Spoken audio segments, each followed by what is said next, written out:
Assalamualaikum warahmatullahi wabarakatuh.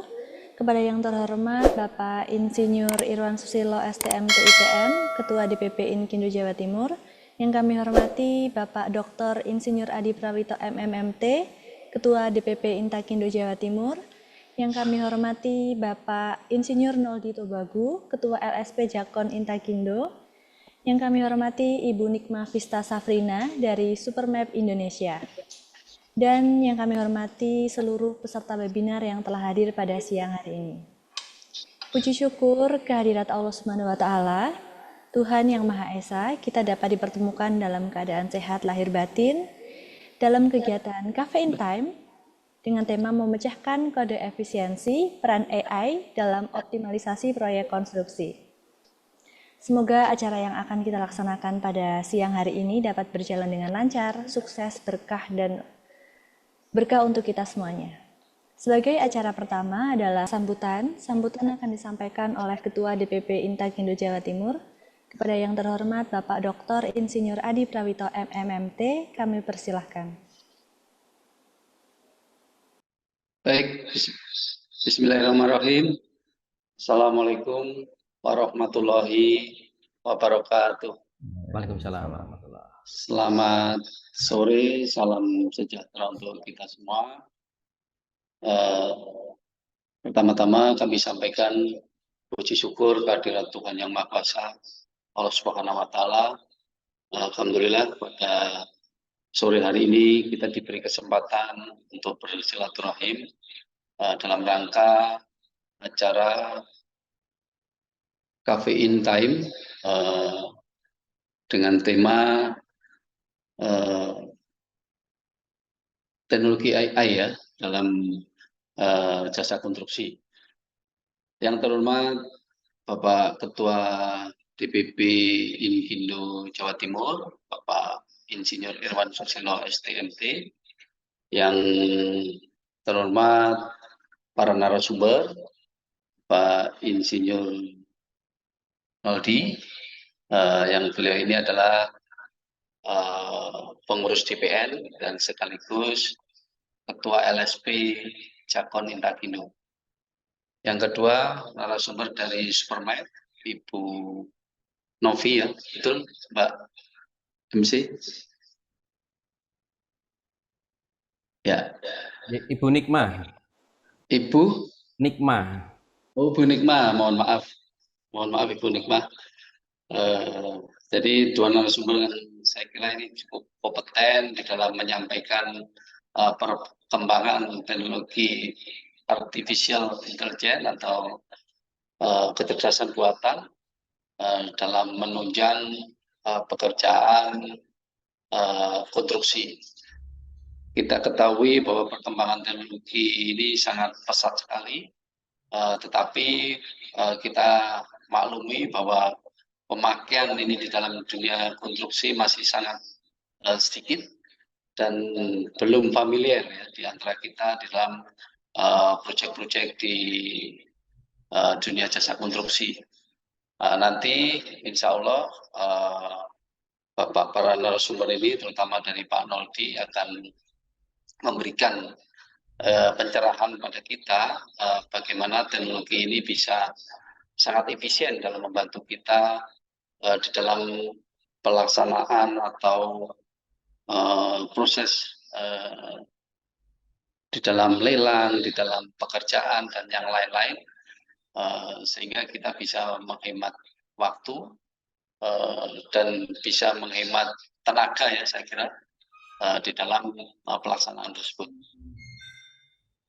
Dan yang saya banggakan para peserta acara ini yang telah hadir dalam acara ini, terima kasih Bapak Ibu sekalian sudah menyempatkan waktu untuk mengikuti acara ini.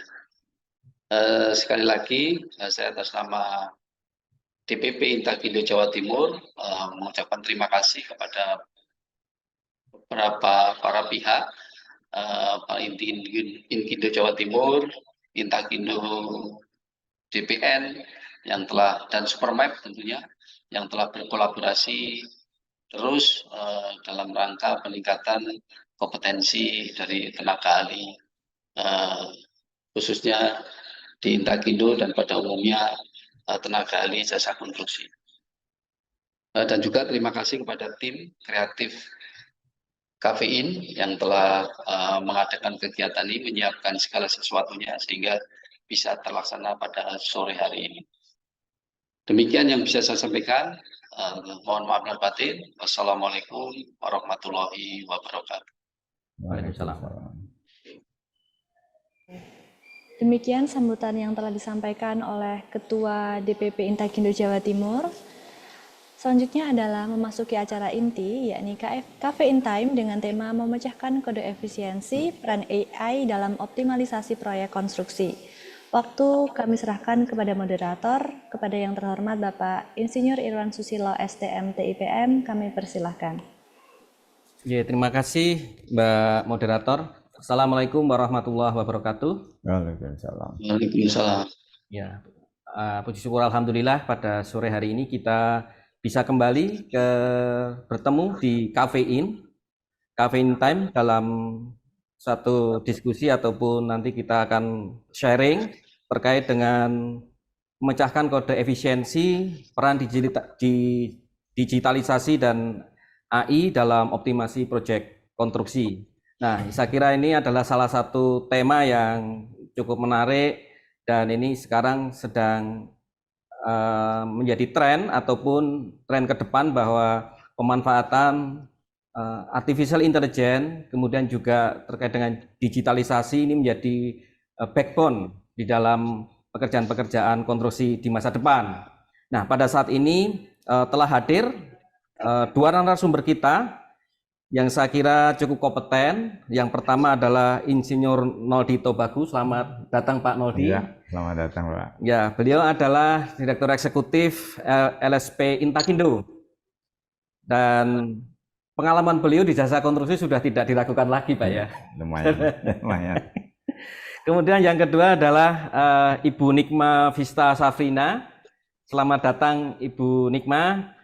Sore Pak. Ya, selamat sore. Beliau adalah Direktur Eksekutif dari Supermap Indonesia yang pada hari ini akan menjadi narasumber kita dan beliau juga didampingi oleh Ibu April. Kemudian juga oleh Bapak Muhammad Prudencio itu ya, kalau tidak salah kemarin mungkin sudah hadir juga. Selamat datang Bu April dan Pak Muhammad Prudencio.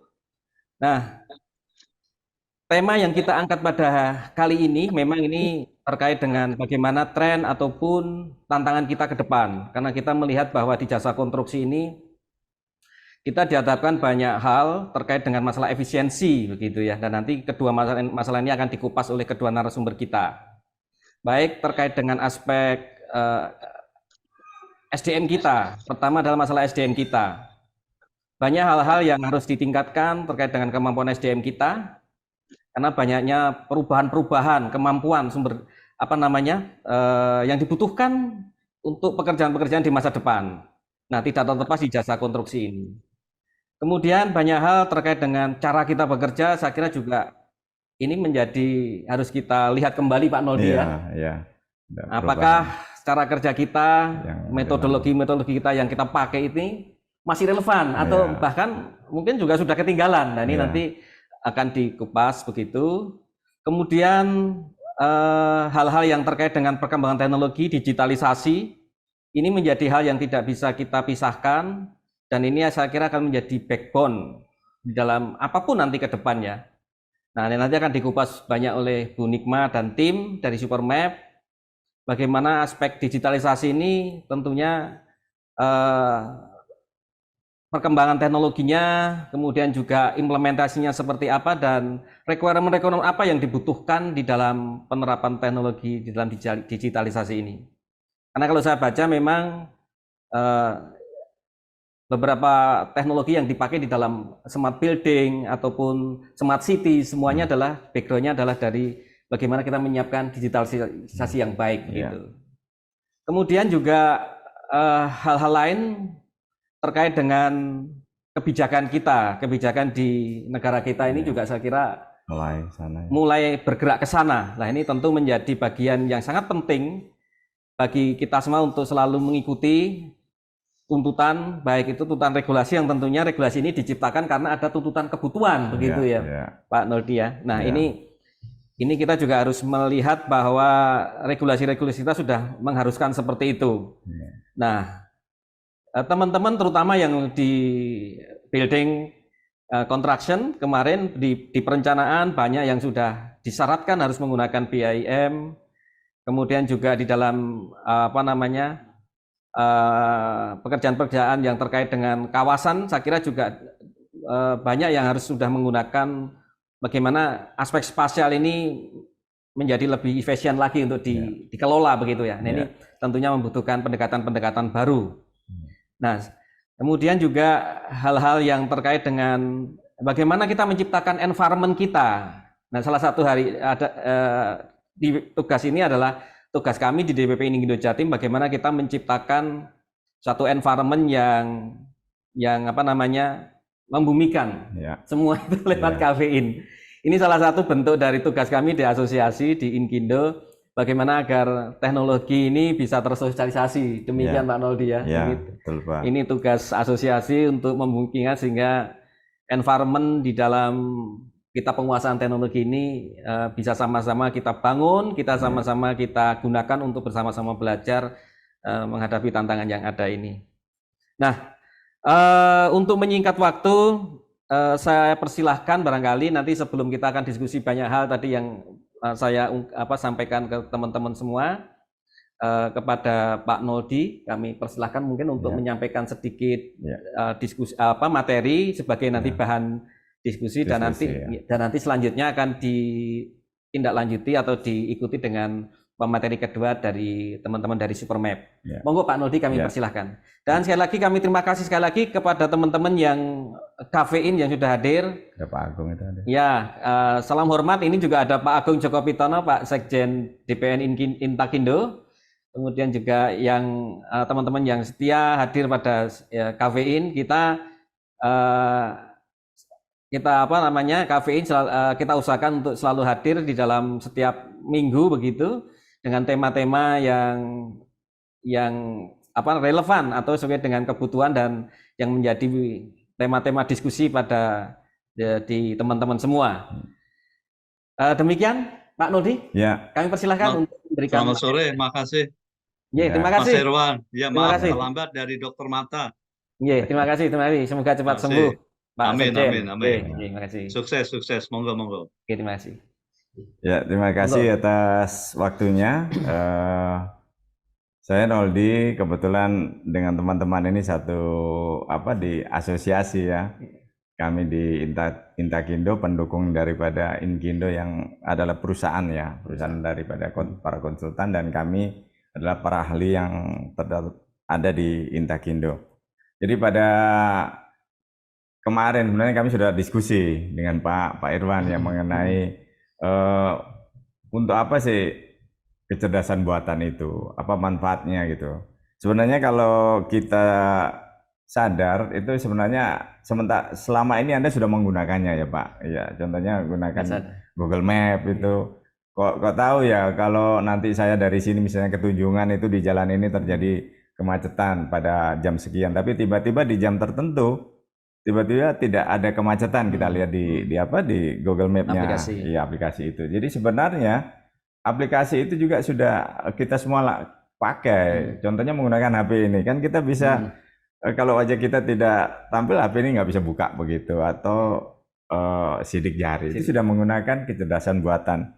Tetapi sebenarnya kecerdasan buatan kan tidak hanya itu saja ya Pak. Ya, betul. Jadi untuk kepentingan proyek itu yang dimaksudkan dengan memecahkan kode efisiensi itu adalah kita sekarang belajar Pak mengadopsi pendekatan sepenuhnya yang baru dan lebih cerdas terhadap manajemen pelaksanaan prakonstruksi. Jadi pendekatan baru Pak, sudah tidak lagi pendekatan yang lama gitu.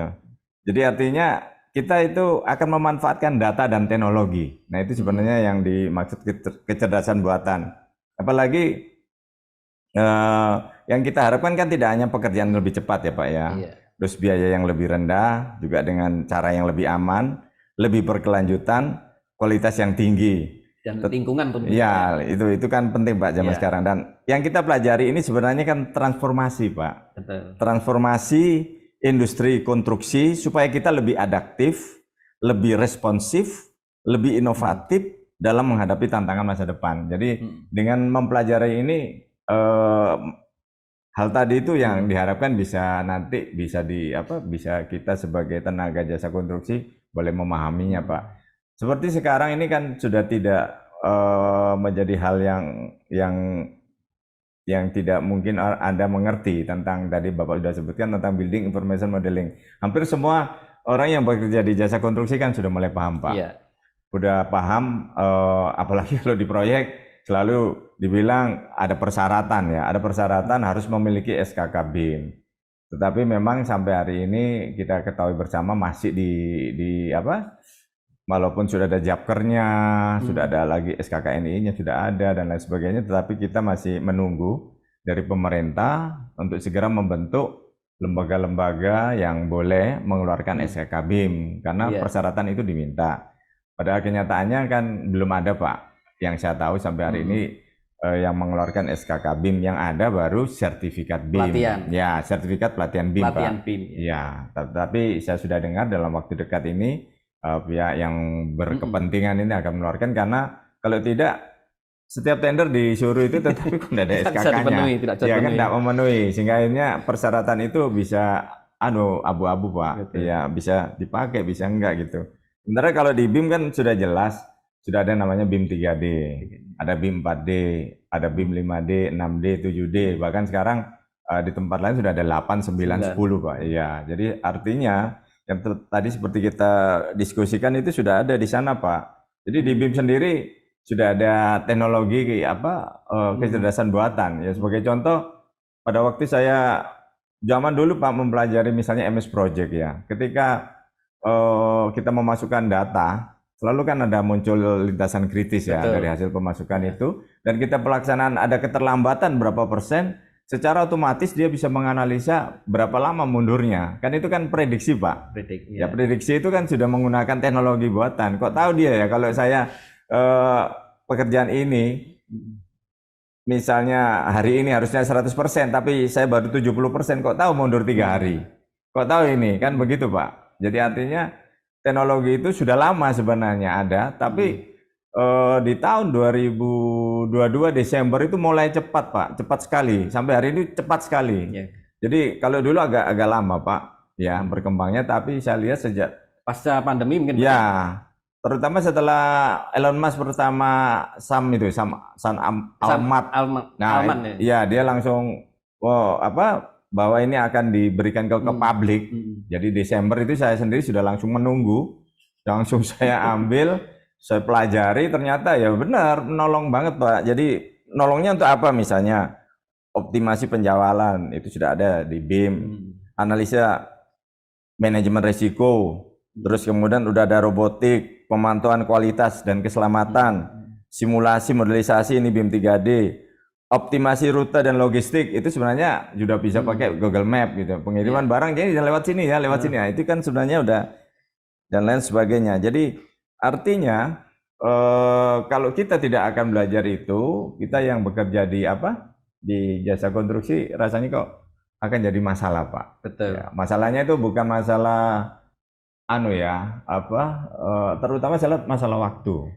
Jadi dia memakan waktu. Jadi saya sudah kemarin kita diskusikan kan, misalnya kalau dulu bikin laporan proyek, usulan teknis yang berisi narasi dan lain sebagainya itu kan membutuhkan waktu yang agak lama kalau dulu, apalagi kalau kita dapat proyek 5. Nah, kita harus membutuhkan berapa orang, Pak? Bisa berhari-hari tuh. Ya, bisa berhari-hari. Kalau sekarang kan enggak. Kalau kita punya database-nya, tahu cara prompt engineering-nya, nah, hasilnya akan cepat. Jadi kami dengan Pak Agung sudah pernah coba itu di DPN ya Pak Agung ya. Ketika kita mau buat ini, Pak Agung perintahkan saya, Pak Noli buat ini gitu. Jadi dalam waktu cepat itu jadi gitu. Tetapi yang perlu diperhatikan bahwa kecerdasan buatan itu materi utamanya itu database. Jadi database yang kita punya itu harus komplit dan akurat. Itu pertama Pak. Kuncinya di situ di database. Jadi ketika kita mau menggunakan semacam chat GPT gitu ya, yang berbayar misalnya 4.0, tapi kalau database-nya kita nggak detail juga, berarti kan kita ngambil database yang umum, Pak. Padahal pada kasus tertentu yang kita mau bahas kan kita punya problem di proyek ya. Jadi akhirnya harus ada database dari proyek-proyek Anda itu yang kita unggah, kita ambil ya. Nah, kalau kita menggunakan chat GPT yang berbayar, itu bisa diambil, Pak. Bentuk file, bentuk foto, bentuk apa saja kita ambil, kemudian kita prompt engineering, kita ketikkan apa yang kita inginkan. Nah, problem kedua kadang-kadang ketika database sudah bagus, sudah akurat, sudah komplit, prompt engineeringnya nggak bagus, Pak. Jadi menanyakannya kurang detail. Misalnya sebenarnya contoh Bapak sebagai apa konsultan misalnya, Bapak sebagai konsultan, ya ini EI Pak, saya ngomong dia nangkep, jadi akhirnya dia nerangkan nih, saya matikan. Jadi ketika saya ngomong dia langsung menjawab saya omongkan. Nah ini ternyata saya lupa matikan. Nah ini bahayanya EI Pak, kalau nggak dimatikan Di kuping kita, Pak. di kuping, terus dia langsung jawab tadi. Nah, ini saya karena hampir peralatan saya itu menggunakan teknologi itu. Sehingga yang tadi saya cerita, ketika kita misalnya mau melakukan pekerjaan sebuah proyek, mau tender misalnya seperti kemarin saya contohkan, kalau database kita itu tidak lengkap, nggak usah panitia Pak, komputer aja menyatakan bahwa ini nggak bakalan menang gitu bisa. Jadi ada data seperti itu. Jadi kuncinya sekali lagi database itu harus komplit. Kemudian prompt engineeringnya kalau di kecerdasan buatan itu harus bagus. Misalnya kita tanyakan misalnya kira-kira kalau database kayak begini dengan syarat proyek seperti ini, apakah kita ini Bisa hasilnya bagus nggak gitu? Bisa menang atau enggak? Apa namanya? Passing point itu ya. Iya. Nah di situ kan kita bisa analisa Pak bahwa database yang kita buatkan ternyata menurut ya analisanya kecerdasan buatan ini penjelasan ini kurang detail dan lain sebagainya. Kan bisa kita tanya solusinya. Nah itu yang disebut prompt engineering. Nah database sudah bagus, sudah komplit, prompt engineering sudah bagus. Nah yang ketiga ini harus ada HI atau human intelligence atau kecerdasan manusia. Jadi tiga prinsip Pak di penggunaan kecerdasan buatan ini supaya maksimal. Jadi pertama database sebagai harta yang paling berharga Pak. Di kecerdasan buatan itu harta berharganya apa? Yaitu database. Emas masa depan ini. Ya, itu database itu emas. Makanya kalau kita punya database banyak, itu simpan baik-baik gitu. Simpan baik-baik. Kemudian yang kedua baru kemampuan kita melakukan prompt engineering, membuat pertanyaan yang detail, yang spesifik, itu membuat outputnya itu bisa bagus. Saya sudah nyoba beberapa kali dengan pertanyaan yang sederhana, itu kadang kurang memuaskan. Sehingga saya perdalam lagi. Kadang-kadang outputnya itu loh kok enggak cocok ya seperti yang saya mau. Biasanya saya temukan dua perkara Pak. Perkara pertama adalah database-nya ternyata enggak komplit. Tapi kita minta nanya yang detail Pak. Itu pertanyaan udah bagus nih. Tetapi database-nya tidak komplit. Nah itu outputnya juga enggak bagus. Yang kedua lainnya database-nya sudah komplit. Tapi pertanyaannya enggak bagus. Dan juga outputnya ya enggak bisa memuaskan kita. Karena maunya saya itu sebenarnya ini Pak. Yang keluar kok enggak sama ya seperti yang saya mau. Saya tinggal nanya, "Loh kamu database-nya komplit enggak?" Udah komplit apa aja? Ini udah masuk semua. Foto udah masuk. Tabel udah masuk, ini udah masuk dan sudah masuk terus. Oh, berarti pertanyaannya. Karena ini mesin, Pak. Jadi harus nanyanya kita harus paham bahwa kalau ke dia cara nanyanya seperti ini. Jangan nanya seperti saya ke Pak Irwan gitu. Karena Pak Irwan mungkin bisa menginterpretasi bisa interpretasi karena Bapak ada emosinya, ada emosi, bisa melihat gaya bahasa saya sementara dia kan belum punya. Mesin enggak punya. Barangkali nanti bisa punya. Ya, itu nanti Pak pelan-pelan. Nanti dia akan mempelajari pola emosinya orang, dia pelajari kan itu tambah hari tambah dan dia makin cepat kok. Ketika ini sudah keluar Pak, outputnya sudah keluar. Pembuat chat GPT pun yang paling menurut saya yang saat ini yang paling bagus itu juga membuat pernyataan bahwa data yang saya berikan itu tolong dikoreksi karena kemungkinan juga bias outputnya. Nah itu yang poin ketiga Pak, dibutuhkan yang tadi namanya keahlian human intelligence. Jadi saya ulangi, ada data. AI itu membutuhkan data yang komplit, membutuhkan prompt yang bagus dan harus dicek oleh tenaga ahli atau kecerdasan manusia ini yang ahli di bidangnya. Ya, seperti kemarin saya contohkan, bisa nggak saya sekarang bahas tentang pidana di ChatGPT? Sangat bisa. Mau nanya apa aja, kasus apa aja, bisa saya tanyakan Pak. Cuma ChatGPT kalau yang 4.0 itu hanya sampai Desember 2023 Pak. Nah kalau yang terbaru gimana? Kita bisa pindah yang lain, misalnya ke Copilot AI, itu bisa yang 2024 terjadi ini pun dia bisa. Tetapi kalau untuk yang paling detail, pengalaman saya pakai memang ChatGPT yang 4.0. Tapi kalau untuk perusahaan saya sarankan yang kemarin yang tim Pak, yang juga kan ada ChatGPT 3.5, ChatGPT 4.0 dan ada tim. Nah, kalau untuk perusahaan saya pikir bagusnya beli yang tim. Ya, karena itu dipakai untuk proyek. Karena ada jaminan database yang kita masukkan di situ tidak akan bisa diambil oleh mesin. Ada security-nya. Ya, itu jaminan dari pembuatnya, Pak, bahwa kalau pakai yang ini enggak usah khawatir, misalnya Bapak tender nih, tahu-tahu data Bapak diambil sama lawannya, kan ngeri juga, jadi nggak pernah menang. Tapi kalau pakai yang tim itu ada jaminan Pak. Itu menurut pembuatnya ChatGPT. Jadi akhirnya kesimpulannya cuma itu. Nah, kalau kita sudah terbiasa menggunakan ini, akhirnya kita yang bilang tadi ada transformasi dalam kita bekerja Pak. Yang tadinya membuat pekerjaan yang harus sampai berhari-hari itu menjadi singkat. Ya sebenarnya tujuannya itu. Nah, BIM itu sebenarnya juga tujuannya kan untuk itu. BIM pertama diciptakan kan ada BIM 3D Pak, termasuk nanti yang pemetaan ya Pak ya. Itu menurut saya itu awal Pak, sebelum BIM 3D gambar bangunannya kan pemetaannya harus masuk dulu. Nah, kalau BIM 3D dulu kan diciptakan karena ada namanya crash detection. Misal kita bangun ruangan ini tentu Bapak awal membangunnya kan ada gambar arsitek. Betul. Terus ada gambar struktur, orang struktur yang hitung. Kemudian listrik MEP ya, mechanical electrical plumbingnya juga kita buat. Itu kan di 3 gambar kan Pak. Nah 3 gambar ini kalau zaman saya waktu kerja aja Pak, ya, yang tahun 2002 ke bawah, saya tidak sebutkan nama developernya, itu developer bagus itu di Jakarta. Itu pun kita bareng-bareng buka 3 gambar Pak. Gambar arsitek dibuka, struktur dibuka, MEP dibuka, kita lihat bareng-bareng. Ada yang tak beranda. Loh, ini kolomnya kena pintu. Oh, ini pipanya kena balok dan lain sebagainya seperti itu. Itu yang terjadi kan itu. Nah, itu bayangkan Pak, kalau kita mengerjakan struktur yang besar.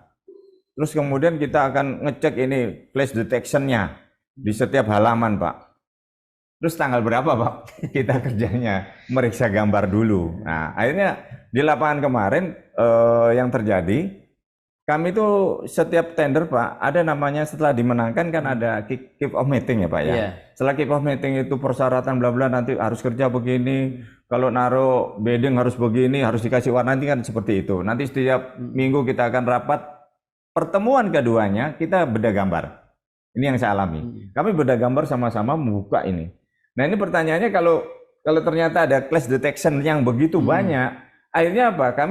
Mereka menulis Pak, halaman ini ada clash detection, ini kurang bla bla bla, terus akhirnya kita nunggu dulu. Dikasih red type ya. Nah, digambar lagi baru kita bisa ngerjakan yang salah tadi. Itu yang cara pertama. Cara kedua ini yang fatal Pak. Gambar itu kita nggak lihat, kita sambil kerja, kemudian tiba-tiba di lapangan elevasinya nggak cukup dan lain sebagainya, di lapangan Pak langsung dibongkar. Itu yang saya alami sebelum ada teknologi ini. Tetapi setelah itu kan ditemukan BIM Pak, BIM 3D dengan aplikasi A. 3 gambar itu dipanggil, kemudian secara otomatis aplikasi itu menunjukkan di mana yang terjadi tabrakan Pak. Itu muncul di layar. Sementara yang ngerjakan arsiteknya sebenarnya ada di Surabaya. Yang ngerjakan strukturnya sebenarnya ada di Jakarta. Yang ngerjain plumbing kemudian ada di Kalimantan. Nah, kita dari sini kan bisa Pak betulkan. Anda sebagai manajer BIM-nya misalnya, tinggal buat kesepakatan ini. Oh, ini yang ngalah aja nih. Ini karena bukan struktural, berarti yang ngalah ini. Oh, yang ini struktural, berarti yang arsitek ngalah. Nah, itu yang mimpin, kemudian diedit, dia langsung geser. Nah, seperti itu di tahap perencanaan. Terus masuk lagi ke 4D. 4D itu juga sudah ada kecerdasan buatannya. Kalau dulu Bapak kalau membuat penjadwalan kan Bapak bikin jadwal sendiri di MS Project, Primavera dan lain-lain di satu file tersendiri. Iya. Terus gambar Bapak yang tadi ada di 3 dimensi di file lain. Kemudian kalau saya nanya, Pak nanti yang minggu kedua kira-kira kerjaannya apa? Bapak nunjukkan sama saya kan itemnya kan. Iya. Kalau sampai minggu kedua yang ini sekian persen, ini sekian persen, ini sekian persen, kan begitu.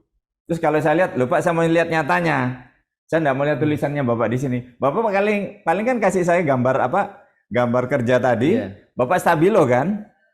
Ini yang sampai minggu kedua ya, yang arsitek sampai sini. Kalau yang struktur sampai sini, kalau MEP sampai sini. Kan Bapak kasih saya gitu dalam bentuk stabilo. Nah, itu kan sudah kuno, Pak.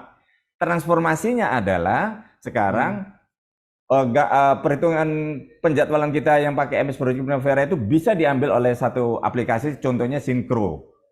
Ya, nama Synchro ya, misalnya produknya Bentley. Itu diambil di Synchro, gambar 3 dimensinya dari Revit atau apa diambil juga oleh Synchro, kemudian dikoneksikan. Sehingga ketika saya bilang, saya ngeklik di penjadwalan 2 minggu, gambar itu muncul di sini, Pak.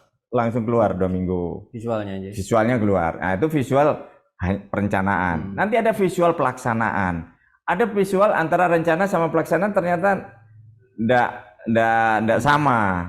Misalnya harusnya ini mencapai 80% tapi di lapangan 60%. Nanti ada visual bisa menghitung dia punya apa masalah, dia punya misalnya persentasi minusnya itu di mana, plusnya di mana, bisa keluar Pak di layar gini kita bisa lihat. Nah, itu kan sudah yang 4D dan itu kan AI, Pak. Iya. Ya kan? Ada di situ. Nah, 5D, 6D itu sudah yang sekarang mulai tren yang 6, Pak, mengenai apa? Sistem apa? Keberlanjutan energi dan lain sebagainya. Nah, ini sekarang lagi tren. Sustainable ya. Ya, sustainable itu jadi tren sekarang. Kalau yang kemarin orang baru repot-repot belajar 3, belajar 4, belajar 5, terus sekarang ini sudah mulai 6 ini, Pak. Kalau yang di kita ya. Yang jadi belum apa? Manajemen risiko belum masuk ya. Sekarang sudah mulai di 8, 9, 10 itu ada manajemen risikonya juga, Pak, di situ. Ya, saya kira kita akan kejar-kejaran nih, Pak. Di tahun ini kejar-kejaran. Cuman memang banyak orang yang sudah paham, Pak, tapi belum banyak orang yang betul-betul menggunakan. Nah, kalau saya ditanya problem masalah sekarang apa yang terjadi dengan adanya kecerdasan buatan? Kecerdasan buatan ini sekarang artinya kecepatan sudah tidak ada masalah, akurasi tidak ada masalah. Yang jadi masalah adalah akan timbul pengurangan tenaga kerja, Pak. Itu dampak negatifnya. Kalau tadi misalnya di kantor kita dapat proyek 10, kita sekian banyak orang yang membantu untuk membuat laporan lah dan lain sebagainya. Sekarang mungkin hanya butuh orang 2 atau 3, kita bisa kerjakan itu dengan mudah karena kita sudah menggunakan misalnya ChatGPT, misalnya seperti itu. Menggunakan itu sehingga akhirnya jauh lebih cepat. Jadi di luar aplikasi semacam BIM itu ada juga aplikasi lain. Sekarang kan sudah banyak, Pak. Text to speak, text to text, text to image, text to video, text to apa terus atau dibaliknya. Sekarang kalau pakai HP buka gini kan banyak, Pak, penawaran itu ya, banyak sekali penawaran. Itu artinya kan mempercepat kerja kita. Iya. Nah, itulah fungsi daripada kecerdasan buatan. Iya. Ya. Ini tadi Pak Noldi, saya tertarik dengan tadi database ya sebagai kunci database, utamanya ya. Iya. Nah, kita ini berarti kan kita ini benar-benar dihadapkan pada tadi data-data yang baik, semuanya data dicampur jadi satu. Iya. Atau big data ini. Iya, big data. Ini benar-benar big betul ini. Iya, big. Dan Pak. ini masalahnya kadang-kadang tadi kualitasnya yang sembarangan. Iya. Nah, ini tentunya tadi ini saya kira menjadi satu hal yang menarik terkait dengan potensi mungkin ada data science dan sebagainya itu nantinya berkembang di sana ya. Iya. Nah, ini apakah seorang engineer juga harus sana ini Pak nanti untuk mempelajari data science? Ya, engineer sekarang ini kan tinggal posisinya, Pak. Posisinya dia sebagai apa ya? Kalau dia praktisi, tentu gini, Pak. Teknologi itu terlalu banyak sekarang ya, terlalu banyak, terlalu cepat. Tapi kalau kita nggak hati-hati, kita nanti terjebak terlalu banyak belajar. Nggak salah, Pak, tetapi nggak efektif untuk kita. Prakteknya kurang. Ya, jadi artinya harus sesuai ini apa? Kita belajar itu teknologi tepat guna, Pak. Ya. Kalau saya kan baca ini banyak sekali kan saya mau pelajari, saya sudah pelajar 9, Pak. 9 teknologi kecerdasan buatan. Tapi akhirnya saya ringkas, Pak. Oh, ternyata kalau buat saya, hanya saya butuh ini. sama ini sama. Nah, kita harus coba-coba dulu, coba kemudian kita lihat seperti itu. Jadi kalau seperti orang yang Bapak sebutkan, ya saya tinggal tanya aja dia kebutuhannya apa gitu. Kalau enggak ada kebutuhan di situ kan buang waktu Pak untuk mempelajari itu. Iya, Ya iya. seperti Bapak kemarin kan tunjukkan kepada saya, Bapak mencoba menggunakan algoritma ya Pak ya. Iya. Itu untuk analisa apa gempa. Nah, kan Bapak ambil data kan Pak? Iya. Bapak ambil data yang detail kan. Nah, kalau data itu tidak detail, data itu tidak lengkap, ya Bapak mau pakai algoritma model apapun, ya hasilnya juga nggak, akurasinya ya berkurang kan Pak. Betul. Ya, jadi kuncinya kan di situ. Nah, problemnya selalu ketika data itu sudah kita dapatkan, yang bisa menilai Pak, benar salahnya data itu, baik tidaknya data yang Bapak sudah analisa kan harus ahli gempa. Ada proses justifikasi begitu. Iya, Oke. harus ada orang ahli gempa yang ngomong, jangan seperti saya yang nggak ahli gempa tiba-tiba Oke. mentang-mentang pakai apa alat ini terus saya merasa oh paling ahli di dalam gempa, ya nggak bisa Pak.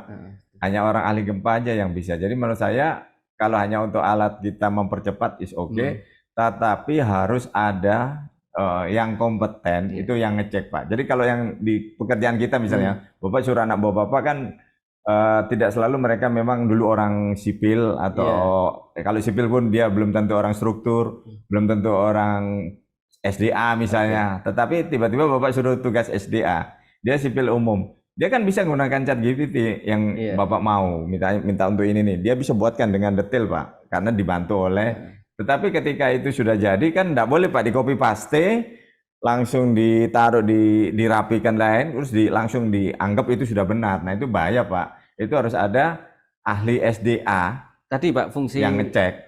human intelligence Iya, tadi ya. itu makanya ada rumusnya kan, AI ditambah HI sama dengan ROI kan gitu Pak. Ya, jadi artinya saya tetap percaya bahwa itu alat, tapi hati-hati, alat ini juga makin hari makin cerdas. Iya kan, betul ya Pak. Kalau sekarang mungkin cuma ini aja, tetapi setelah database kita sering pakai kan dia pakai untuk latihan kan Pak. Iya, dia di tren juga kan Di tren. Jadi di tren, akhirnya untuk berikutnya dia lebih cerdas lagi. Sementara kita tidak belajar Pak sebagai HI-nya.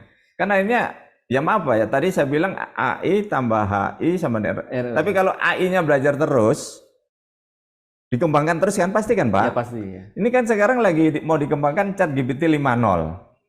Dan menurut timnya apa Elon Musk dan Sam itu bilang inilah akan lebih canggih katanya dari 4.0. Cuman saya coba data kapan keluar, dia bilang belum dia keluarkan. Tapi menurut dia kalau nanti yang saya masih mau nunggu Pak, kalau sampai ChatGPT 5.0 keluar, katanya dia Pak inovasinya jauh lebih canggih seperti yang saya sudah anggap ChatGPT ini sudah bagus sekali, katanya lebih bagus. Kita tunggu aja. Nah sekarang yang jadi problem kan HI-nya kan Pak. Iya. HI adalah saya Bapak harus mengikuti. Kalau ahli ini. Iya, kalau tidak ngikuti kan akhirnya jadi saya tadi berharap kan AI tambah HI sama ROI ini kan setara ya Pak. Oke. Nah, jadi Bapak kalau misalnya ahli gempa, Bapak secara lapangan atau apa ya harus Bapak kembangkan terus karena AI-nya kan naik terus. Kalau enggak nanti menurut saya timpang ya jadinya. Iya, nanti AI malah loh kok AI yang lebih pintar ya dari Bapak gitu. Ya ternyata Bapak enggak belajar terus. Seperti itu kalau menurut saya. Iya, iya. Menarik Pak Noldi. Iya. Jadi terkait dengan ini. Nah, ini terkait dengan pengembangan SDM ya, pengembangan SDM. Iya. Intakindo ini kan mengelola sumber daya manusia. Iya. Kemudian melalui LSP Intakindo. Iya. Nah, ini sejauh mana nanti LSP Intakindo ini mengarah ke sertifikasi terkait dengan ini? Ini ada mungkin sudah punya gambaran kira-kira ada arah ke sana. Bagaimana Iya. nih Pak Noldi LSP Intakindo ini? Kalau LSP untuk terkait dengan tadi yang mungkin yang dari BIM dulu lah. Iya. Dari BIM dulu. Ya, jadi kalau saat ini kan kita masih dibatasi ya Pak ya. Iya. Skemanya dibatasi. Sementara kalau mau buat BIM kan itu bukan masuk di sipil, tapi dia masuk rekayasa teknik Pak. Oh beda. Beda ya. Oke. Jadi dia masuk rekayasa teknik. Terus ada Japkernya juga sudah keluar Pak. Oke, Ya, jadi kalau tahu nanti kita teman-teman nanti sepakat ya, kita membentuk LSP BIM. Iya. Mungkin kita bikin lembaga lain lagi Pak. Jadi gitu. Jadi Itu sesuai aturannya begitu, ya Pak? sesuai peraturan. Nah, Kita harus patuh gitu Pak. ya harus sesuai. Ya, Jadi betul. nggak bisa. Ya nggak tahu lagi kalau tiba-tiba pemerintahan baru bilang sekarang kita balik lagi seperti dulu. Intakindo boleh ngurus siapa Pak dulu Pak? Macam-macam itu. Macam-macam itu. Asmed ya. Asmed itu. Waduh ya senang itu. Tepuk tangan kita. Kalau itu lagi balik lagi. Tapi kan rasanya enggak mungkin Pak karena ada spesialisasi. Spesialisasi. Ya, walaupun sekarang lagi dipertimbangkan joker yang terlalu banyak, yang SKK kecil itu ini mau dijadikan satu Pak. Sudah ada pembicaraan, saya ngikuti di acara itu tapi belum keluar ya. Iya. Jadi misalnya dulu ahli bangunan gedung itu ya ahli bangunan gedung, tapi kalau pemeliharaan gedung itu enggak boleh masuk. Kalau yang ini enggak boleh masuk. Sekarang ini mau digabungkan jadi satu Pak. Tapi ini lagi proses, masih diskusi alat Masih ini diskusi, Pak. ya. Diskusi alat di atas sana. Baik Pak Iya. Nodi. Ya, kita sebagai pengguna regulasi di Jawa Timur khususnya, yang kita Iya. tunggu nanti Tentu regulasinya aja, seperti apa. mudah-mudahan lebih simpel gitu loh. Oke, terima kasih Pak Noldi. Ini satu pengantar diskusi yang cukup menarik. Nanti barangkali Ya, akan bisa lebih kita akan diskusi tanya jawab tanya jawab lagi. lebih enak. Nah, berikutnya saya akan mengundang Ibu Nikma. Ini beliau adalah dari Direktur Eksekutifnya Supermap Indonesia untuk menyampaikan hal-hal yang terkait dengan apa yang disampaikan Pak Noldi tadi. Sebenarnya korelatif dengan beliau. Iya, iya. Karena ini Supermap ini saya kira juga salah satu partner di beberapa konsultan di Indonesia yang bergerak di dalam bidang penyediaan pekerjaan infrastruktur. Yes. Monggo Ibu Nikma, kami persilahkan. Ya, baik. Terima kasih Pak Iwan dan Pak Nudi. Mohon maaf suara saya clear ya Pak ya? Ya, cukup jelas Bu jelas, Nikma. Baik. Sebelumnya mungkin salam kenal Pak. Ini pertama kali ya saya ketemu Pak Nudi. Salam kenal Pak, saya Nikma. Kalau Pak Iwan mungkin kita udah lama lah ya Pak ya kenal ya. Rekanan nih. Iya, alhamdulillah. Saya pernah berkunjung juga ke office beliau di Jawa Timur. Itu pertama kali dulu di 2017 sebenarnya. Jadi lumayan cukup lama saya kenal dengan Pak Iwan. Nah, ini sambil ini ya Pak ya. Tadi sungguh menarik sekali apa yang disampaikan dengan Pak Nudi ya. Memang saya juga setuju kalau memang AI ini sebenarnya sangat luas ya. Kecerdasan buatan ini sangatlah luas. Bukan hanya terkait dengan otomatik ataupun berbasis otomasi, tapi sebenarnya semua kecerdasan buatan itu dimulai dari digitalisasi seperti itu. Ya.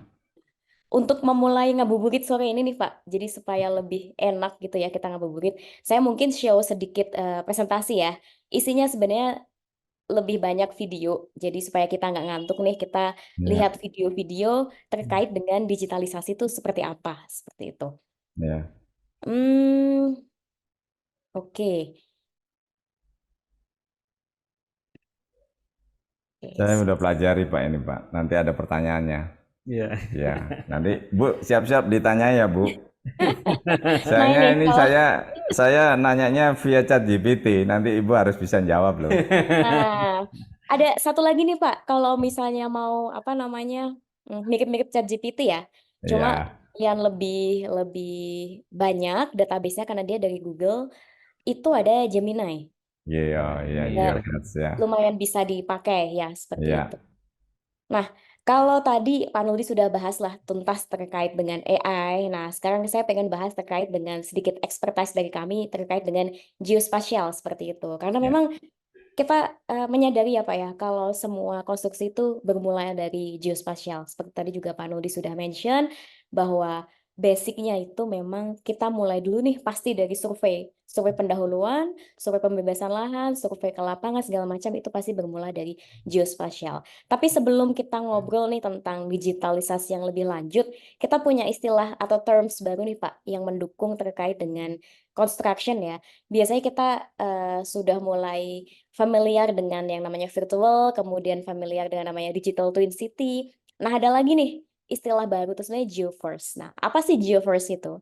Sebelum kita kupas sedikit lebih lanjut, kita lihat deh sebenarnya gimana sih the world ini moving untuk menuju ke virtual gitu. Kita sejauh apa ya ketinggalannya gitu. Contoh pertama nih, kita udah tahu lah ya Meta. Dia pemain pertama virtual ya. Sekarang lagi kencang banget nih Meta juga mengeluarkan produk-produk untuk virtual. Apalagi yang terbaru nih yang kemarin influencer semua pakai itu yang Vision Pro dari iPhone ya. Sekarang semua orang bisa bicara melalui virtual. Yang kedua contoh lain lagi nih, dari Hyperform. Jadi sekarang desain itu juga bisa menggunakan secara virtual. Ya. Dia tinggal ngomong, bahkan AI-nya mungkin dia tinggal Ya. ngomong, keluarin data-datanya, kemudian kita bisa milih tuh kita mau drawing, kita mau bikin RFP, kita mau bikin landscape, segala macam, itu kita main di Metaverse seperti itu. Kemudian next mungkin contoh lain ini. Metaverse mulai bikin MR atau mixed reality. Jadi mixed reality itu sebenarnya kita menggabungkan apa yang ada di reality, tapi kita input di dalam sebuah virtual base device seperti itu ya. Kita bisa berinteraksi secara langsung. Bedanya kalau AR kita nggak bisa berinteraksi, tapi kalau MR tuh kita bisa berinteraksi. Jadi kita pakai semacam vision pro seperti itu untuk berinteraksi. Seperti ini. Dan ini kalau bisa dilihat data-datanya banyak ya. Bukan hanya data construction sebenarnya. Data construction, data geospatial, data environment, kemudian data-data atributik, data segala macam informasi yang ada di dalamnya. Kita lihat contoh lain lagi. Ini device-nya. Device-nya sekarang semakin berkembang. Bukan hanya ada di mata atau di vision kita, tapi kita juga bisa mix itu dengan touch ya. Jadi device-nya pun sekarang sudah ada yang nempel ke arah tangan, kemudian gesture seperti itu. Nah, gesture ini juga sebenarnya ada yang memakai AI. Jadi sebenarnya kita ini sedang dimanjakan lah dengan banyak sekali teknologi, di mana mungkin di sini belum terlalu ada ya, tapi di luar sana itu sudah lumayan banyak nih digitalisasi yang sampai beyond gitu, beyond yang sehari-hari kita lakukan. Apakah ini kita butuhkan di sehari-hari? Mungkin jawabannya nanti ya, seperti itu. Kita lihat ke more yang construction. Ini ada dari The BIM. Jadi ini bukan dari kami ya, ini saya mencuplik dulu dari beberapa video ada The BIM. Dia create juga sebuah virtual city ya, ke dalam Digital Twin City untuk memonitoring progress virtual construction-nya mereka seperti itu. Dan bisa dilihat kalau ini juga mix ya.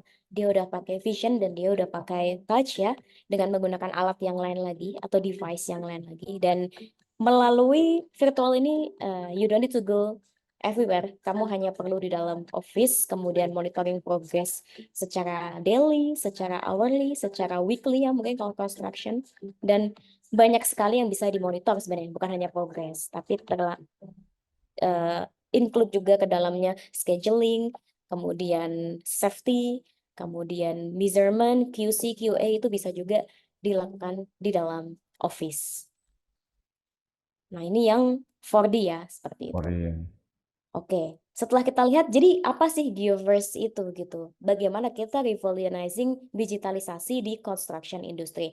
Sebenarnya di Indonesia sendiri kita sudah mulai ya Pak, betul. Kita sudah memulai regulasi terkait dengan 3D lah. 3D ini BIM sudah mulai dikeluarkan dari sisi regulatornya ya, mungkin dari PUPR sudah mewajibkan nih seluruh konsultan ataupun jasa-jasa konstruksi menggunakan BIM. Kemudian sekarang mulai juga nih orang-orang sudah masuk ke 4D, 5D, bahkan ke 7D ya. Jadi memang standar D-nya tuh dimensionnya itu sudah sampai 7D.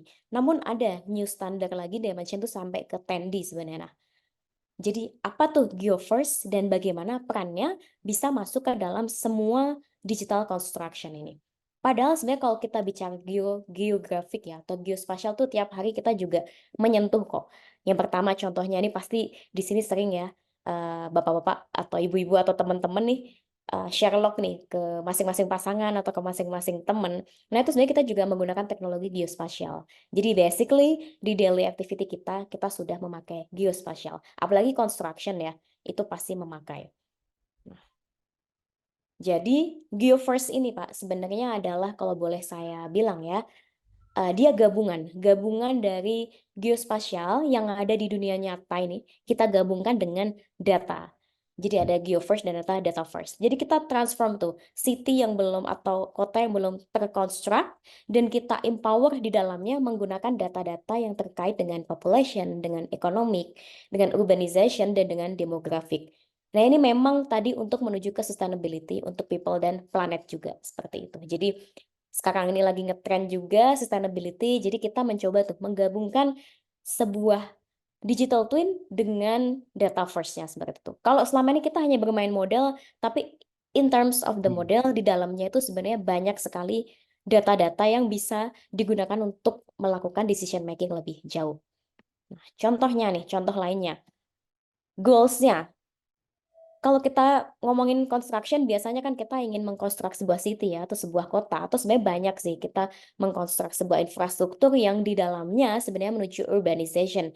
Jadi goals-nya itu sebenarnya adalah untuk predictive analysis, yang kemudian prediktif ini bisa diterapkan menggunakan AI juga sebenarnya. Jadi selain construction, kita bisa monitoring Monitoring dan skill. kita bisa melakukan executive decision making. Nah, di mana peran masing-masing? Jadi kalau kita mau tahu kota kita, kembaran kota kita dalam sebuah digital twin, kita main di dalam GeoFirst Data Foundation-nya. Itu kita bikin ke dalam reality planning decision.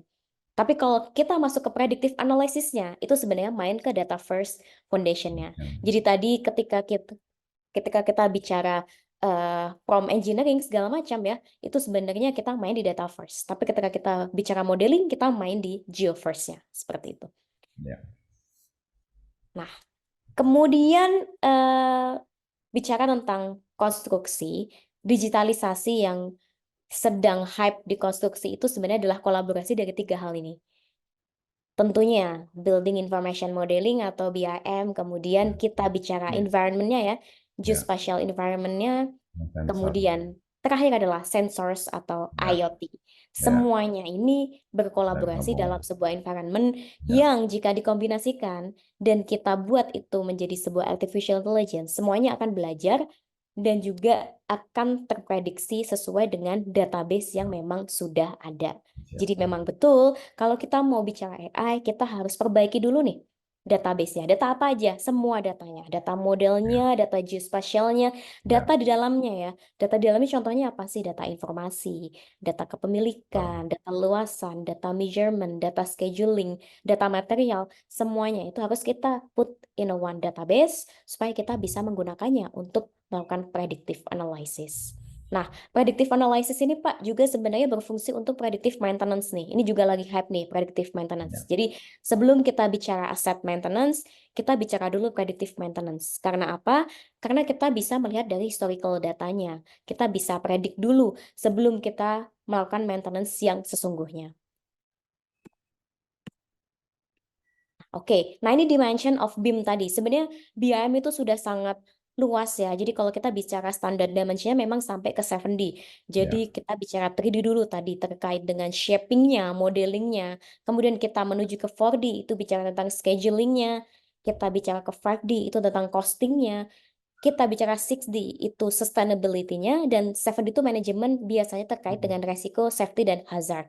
Nah, sebenarnya di dalam standard dimension ini semuanya itu berfungsi menggunakan satu yang mengkoneksikan, yaitu apa? Yaitu lokasi atau XYZ. Oleh karena itu, jika kita bicara database, kita juga harus bicara data geografiknya dulu. Karena apa? Ini yang bisa mengkoneksikan ya. Jadi ketika kita punya data scheduling nih, kemudian kita punya data cost, dan kita punya data model, apa yang bisa mengkoneksikan? Yaitu di mana? Di mana model ini berada, di mana cost ini dilakukan, di mana material ini harus diturunkan, kemudian di mana cost estimation ini harus diefektifkan ataupun diefisiensikan, seperti itu. Jadi semua data ini terkoneksi dalam satu ID keyword sebenarnya, yaitu XYZ. Dan kemudian kita bicara new dimension, mungkin itu sudah terlalu overkill ya kalau untuk kita ya, karena itu sudah bicara tentang lean construction, tentang construction yang clean, yang memang sesuai dengan SOP, prosedur, semuanya itu sangat lean dari administration sampai ke construction-nya. Dan kemudian kita bicara 7D itu untuk industrialize. Jadi itu sudah memang new dimension yang baru saja dipugar ya akhir-akhir ini juga. Namun di Indonesia sendiri, saya memang setuju juga dengan Pak Nodi tadi ya, kalau kita baru sampai mungkin di sustainability seperti itu. Dan untuk safety dan hazard, saya rasa beberapa juga sudah mulai menerapkan ya. Jadi ada tuh mulai beberapa konstruksi itu menerapkan dia memasang sebuah CCTV gitu. Kemudian di lapangan dan CCTV itu nanti bisa mendeteksi terkait dengan safety-nya. Contohnya orang-orang yang tidak memakai helm. Kemudian contohnya alat-alat berat yang ada di sana itu harusnya ditempatkan di lokasi yang mana. apakah udah masuk boundary of safety atau belum segala macam. Nah, beberapa setahu kami sudah menerapkan hal tersebut, walaupun masih ada dalam tahap riset and development. Mm. Nah, jadi di mana nih cross border integration antara geospatial dan BIM itu sendiri dan AI dan juga sensor real time dan segala macam. Jadi sebenarnya GIS itu adalah mengcover dari sisi data management, dari sisi operation, dari sisi analysis, dari sisi data first dan maintenance itu kita mengcover di sisi GIS. Nah, ketika kita udah punya GIS nih, di luarnya, environment-nya, outside to inside-nya, kita bisa input BIM di dalamnya. Jadi BIM ini sudah makro to mikro ya, itu mulai dari designing, planning, construction, dan segala macam. Itu ketika kita combine-kan, kita mempunyai dua hal yang lengkap sebenarnya, yaitu tadi geo first dan data first. Nah, ini contoh saja sih Pak. Jadi ini learning experience kami ya waktu itu. Sebenarnya belum sampai exactly ke BIM, karena memang kita pun tahu ya bahwa IKN itu juga masih dalam masa construct. Nah, di sini kita membuat sebuah rule of concept bagaimana sebenarnya development planning analysis itu bisa diterapkan menggunakan 3D sampai ke 7D seperti itu. Dan di sini juga kami menerapkan tentang keterkaitan dari sisi human ya. Jadi human atau kalau kita bicara sustainability, kita bicara tentang profit, people, dan planet. Nah, bagaimana kita mengedepankan juga mengenai tentang people dan juga planet, sehingga dalam sebuah kota itu bisa terkonstruk keseluruhan ya, mulai dari kotanya sampai ke people-nya, seperti itu. Nah, ini video, mungkin saya coba play terlebih dahulu. Nah, untuk video ini sebenarnya kita hanya sharing untuk learning experience kami untuk mencoba mengembangkan sebuah kota berbasiskan dengan digital twin seperti itu. Jadi di bagian mana saja sebenarnya bisa kita provide dan bisa kita edit seperti itu. Nah, yang pertama dari sisi 3D-nya dahulu. Of course, otomatis kita bisa menuangkan semua 3D itu ke dalam dunia nyata, dan ini bisa dilihat sebenarnya environment-nya ya, atau topografinya ini adalah topografi yang real. Jadi kita bisa tahu exactly kondisi di lapangan, Produknya construction mereka yang ya. kita build itu ada di mana, terkait dengan slope-nya, measurement-nya, dan lain sebagainya. Kemudian kita juga bisa melakukan interaction ya, walaupun belum terkait dengan VR, tapi interaction terhadap data-data yang ada di model ini kita bisa melakukan secara langsung berbasiskan web, seperti itu. Kita bisa melihat juga informasi-informasinya, kemudian kita bisa menganalisis pembagian-pembagian query analysis di dalam masing-masing detail BIM-nya, seperti itu. Kemudian, ketika kita masuk ke construct, itu sebenarnya kita bisa melakukan monitoring ya terhadap building yang akan kita construct itu sendiri. Contohnya seperti ini, kalau ini masih beautify.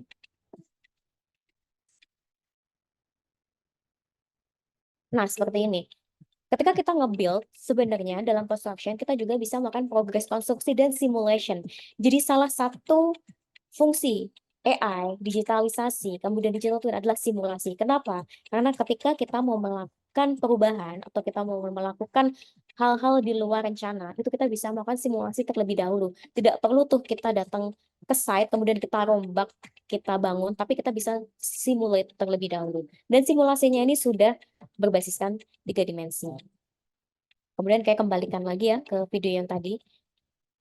Jadi fungsi geospasial yang lainnya, kita ini koneksikan juga dengan data subsurface. Jadi kita bisa tahu, menganalisa kekuatan tanah sebenarnya untuk konstruksi yang akan kita bangun di sebuah wilayah seperti itu.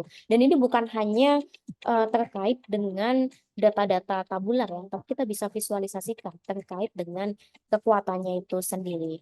Nah, kita juga bisa melakukan urban planning decision, contohnya untuk melakukan pengecekan kriminalisasi viewpoint seperti itu ya. Ketika kita mau bicara tentang lokasi-lokasi yang akan ditinggali oleh VIP, maka kita harus menentukan juga terkait dengan critical, safety, hazard, dan juga criminal. Nah, kalau ini terkait dengan kesehatan. Jadi kita bisa bicara juga tentang sinar matahari, kemudian mana lokasi yang memang paling bagus untuk didirikan kesehatan, dan juga mana juga lokasi-lokasi yang bisa dilakukan pengembangan ya. Jadi ini kita juga memodelkan saja sebenarnya. Ini gunungnya masih ada, tapi kita coba modelkan jika di situ ada jalan, di situ ada terowongan, itu seperti apa. Nah, itulah fungsinya simulasi. Kemudian nih tadi sudah saya bahas. Nah, terakhir kita bicara tentang people ya. Jadi people ini harus kita jaga sebenarnya. Masyarakat yang akan tinggal di dalam sebuah kota tersebut itu harus kita sustainability kan, seperti itu. Nah, di sini kita bisa memonitoring mereka menggunakan IoT. Kita bisa menambahkan sensor-sensor untuk melihat kondisi lapangan yang sebenarnya. Kemudian kita juga bisa menganalisa terkait dengan mitigasi bencana, mulai dari banjir, earthquake, dan sebenarnya banyak. Longsor pun bisa kita simulasikan. Di sini kita bisa bangun juga risk management construction ya. Ketika ada bencana, itu orang-orang akan dievakuasi kemana atau konstruksinya akan dibangun sedemikian rupa, itu kita bisa simulasikan terlebih dahulu. Nah, yang terakhir tentang sosioekonomik sebuah kota ya. Jadi kita bisa kombinasikan data-data konstruksi tadi dengan menggunakan data-data people tersebut. Jadi sebenarnya inilah fungsinya GeoFirst dan Data First. Kalau tadi Pak Noldi sudah bahas terkait dengan konstruksi lebih detail, saya mungkin sedikit mengenalkan bagaimana konstruksi itu bisa bermain dan berkolaborasi dengan hal-hal di luar sana, seperti itu. Contoh lainnya ya, data first adalah kita bisa mengkombinasikan dengan regulasi. Jadi kalau kita bicara infrastruktur selama ini, mungkin ada beberapa kementerian ya yang memang menghandle terkait dengan infrastruktur. Tapi ada kementerian yang menghandle tentang socio-ekonomik, ada yang menghandle tentang One Map Policy, ada yang menghandle tentang kelautan dan segala macam. Nah, mereka itu biasanya bicara dari sisi regulasi yang dituangkan dalam kertas. Padahal sebenarnya regulasi itu bisa kita bangun menjadi sebuah model yang bisa dilakukan prediction. Jadi model-model yang sudah terbangun ini kita bisa menuangkan ke dalam sebuah predictive analysis tadi ya. Misalnya nih, infrastruktur yang sudah terbangun di sini, itu apakah cocok jika dibangun juga di wilayah yang lain, dinilai dari sisi demografik ataupun dari sisi sosioekonomiknya, seperti itu. Jadi sebenarnya jika kita memang mempunyai database yang sangat lean, sangat komplit, sangat prosedural ya, jadi kita bisa mengkombinasikan semuanya itu ke dalam sebuah model yang bahkan bisa dibawa ke arah regulasi. Jadi model ini atau konstruksi ini bukan hanya diatur dalam sebuah regulasi, tapi juga bisa menjadi bagian dalam regulasi tersebut. Nah, kalau ini sisi lebih lanjut ya, jadi Supermap sendiri juga sebenarnya mengembangkan nih terkait dengan virtual reality, mixed reality, kemudian augmented reality. Itu nanti sebenarnya kalau misalnya masih ada waktu bisa dibahas lebih detail oleh Mas Pruden ya. Jadi apa saja sih yang kita kembangkan saat ini untuk mendukung atau mensupport digitalisasi di bidang konstruksi. Salah satunya itu tadi, augmented reality contohnya. Jadi kita mungkin sebagai si level management atau sebagai engineering yang harus melakukan QC ke lapangan, itu tidak perlu lagi nih datang ke lapangan, tapi kita bisa mendatangkan apa yang ada di lapangan itu ke dalam ruangan kita menggunakan sebuah handphone atau menggunakan sebuah VR dan yang lainnya. Dan ini sama konsepnya. Jadi kita juga bisa melakukan routing, bisa melakukan measurement, bisa melakukan pengecekan informasi, scheduling, optimization di dalam sebuah model itu sendiri in a one platform. Nah, kalau ini contoh lainnya nih, sebenarnya di luar sana itu sebuah industrial park itu juga bisa diubah menjadi sebuah digital twin city atau geoverse ya. Jadi kita bisa mengkombinasikan sebuah wilayah, sebuah model, sebuah analisis, bahkan orang-orangnya itu ke dalam sebuah platform seperti ini. Dan ini menjadi regulator sebenarnya. Platform ini bukan hanya untuk visualisasi, tapi menjadi regulator juga. Kenapa? Karena di dalamnya tercombine banyak sekali data tadi, mulai data real time, data non real time, data orangnya, data modelnya, data construction-nya, seperti itu. Dan lebih advance-nya lagi ya, untuk simulasinya itu biasanya ini sudah menggunakan game engine. Nah, game engine yang biasanya kalau kita dulu bermain Pokemon Go ya, nah itu sebenarnya bisa kita coba juga nih untuk di bidang konstruksi dan GIS seperti itu. Jadi kita bisa melakukan istilahnya Pokemon Go di bidang konstruksi seperti itu. Jadi kita bisa datang ke lapangan, kita bisa melakukan pengecekan, kita bisa melakukan monitoring progresnya seperti itu. Dan it's all about monitoring memang. Jadi kalau kita bicara tentang GeoFirst ini itu semua tentang monitoring levelnya. Kalau di level build pun itu juga tentang monitoring konstruksinya, monitoring progresnya. Jadi jika kita bicara digitalisasi, kita bisa bicara dari planning, kemudian construct-nya, kemudian build-nya, dan at the end itu di sisi eksekutifnya atau di sisi regulatornya. Baik, mungkin itu sedikit yang bisa saya sampaikan, Pak. Ini sebagai penutup ya. Jadi at the end, apa sih efisiensi yang bisa kita achieve menggunakan digitalisasi ya? Yang pertama, simulating scenario. Jadi memang segala skenario yang harus dilakukan di lapangan, itu bisa kita simulasikan terlebih dahulu. Kalau biasanya simulasinya ribet ya, kita harus datang ke lapangan, kita harus QC, kita harus melakukan operation di lapangan. Nah, ini kita bisa menggunakan digital twin atau kembaran yang ada di realita di dalam virtual world-nya kita sendiri, seperti itu. Kemudian decision making improvement. Memang benar, jika kita sudah punya sesuatu yang terkolaborasi dengan real time ataupun dengan keadaan yang sesungguhnya di sisi sosio-demografik, itu kita akan bisa melakukan improvement di decision making-nya. Kemudian yang ketiga, collaboration enhancement. Jadi konstruksi ini tidak hanya berdiri sendiri menjadi sebuah konstruksi itu saja, tapi bisa dikolaborasikan dengan hal lain, dan ini bisa menjadi value added juga Pak untuk bidang-bidang konstruksi ya, bahwa sebenarnya segala macam aset manajemen, construction management itu sebenarnya bisa saling berkolaborasi, bahkan sampai ke monitoring management. Kemudian automated progress monitoring itu sudah saya bahas tadi ya, tentang simulasi skenario. Dan yang terakhir adalah risk management. Jadi kita mengurangi resiko-resiko yang akan terjadi di lapangan menggunakan digital twin city terlebih dahulu, kemudian kita implementasikan di lapangan. Dan kalau kita bicara trade-off-nya ya tentang sustainability menggunakan digitalisasi ini, memang betul juga, saya sangat setuju dengan Pak Noldi bahwa pengurangannya itu memang ada di human resources. Tapi mungkin human resources ini bisa dikerahkan ya, atau SDM kita ini bisa mulai ditransformasikan ke dalam SDM yang memang mendukung untuk transformasi digital. Contohnya tadi seperti human intelligence, atau contohnya yang lain lagi. Kalau dulu kita itu designing memakai desain-desain yang konvensional, sekarang kita bisa mentransformasikan itu juga ke dalam desain yang digital. Jadi at the end of the day, mungkin human dan teknologi ini saling berkolaborasi, walaupun akan ada sedikit pengurangan ya ke dalam human operator, tapi SDM kita bisa kita transformasikan belajar, ya. ke dalam Iya. SDM yang lebih teknologi ya, lebih digital, sehingga mereka juga tidak tergantikan dengan teknologi itu sendiri. Ya.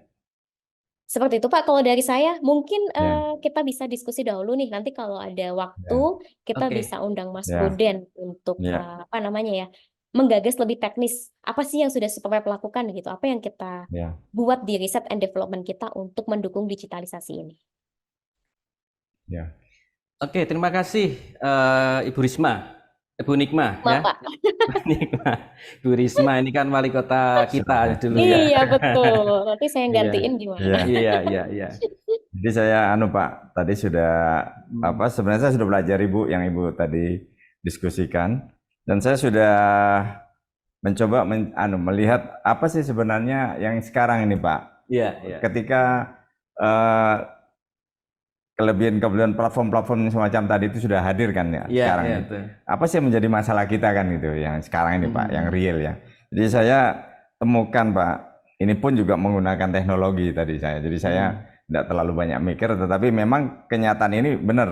Pertama adalah biaya implementasi awal yang tinggi. Nah, itu problem kita satu. Jadi ketika misalnya kita menggunakan perangkat Supermap, BIM dan GIS tadi, itu kita akan punya masalah Pak di organisasi ataupun apa aja, bahwa kita harus ada biaya memang Pak yang awal itu tinggi. Biaya awalnya. Itu problem satu. Problem kedua itu tentang pembelajaran Pak. Jadi kita ini, asosiasi kita ini harus juga bekerja sama dengan mereka untuk menyiapkan pelatihan khusus menyesuaikan dengan alat atau proses baru yang akan kita gunakan. Jadi biaya terus butuh pembelajaran. Kemudian sementara ini kan sudah terbiasa dengan mungkin platform yang lain, misalnya konvensional. Yang lain entah konvensional, entah aplikasi yang berbeda dengan sana. Itu problem kita adalah bagaimana mengintegrasikan sistem yang sudah kita punya dengan sistem baru. Itu problem ketiga. Kemudian yang problem lagi keempat, ketersediaan dan kualitas data. Nah, kalau database kita itu tidak tersedia lengkap dan kualitasnya juga tidak bagus, ya itu jadi problem juga Pak kita yang keempat. Kan Betul. begitu. Nah, yang kelima, nah ini yang sering banyak orang gini. Pak, kalau pakai aplikasi apalagi kecerdasan buatan, terus ada database kita yang dimasukkan dan dilihat-lihat itu apa nggak masalah Pak nanti dengan masalah privasinya, keamanan data kita. Nah, itu juga Pak. Jadi ada 5 tadi Keamanan. problem yang muncul. Pertama, biaya tinggi Pak untuk implementasi awal ya. Terus kemudian kita harus ada juga tim yang membuat pembelajaran.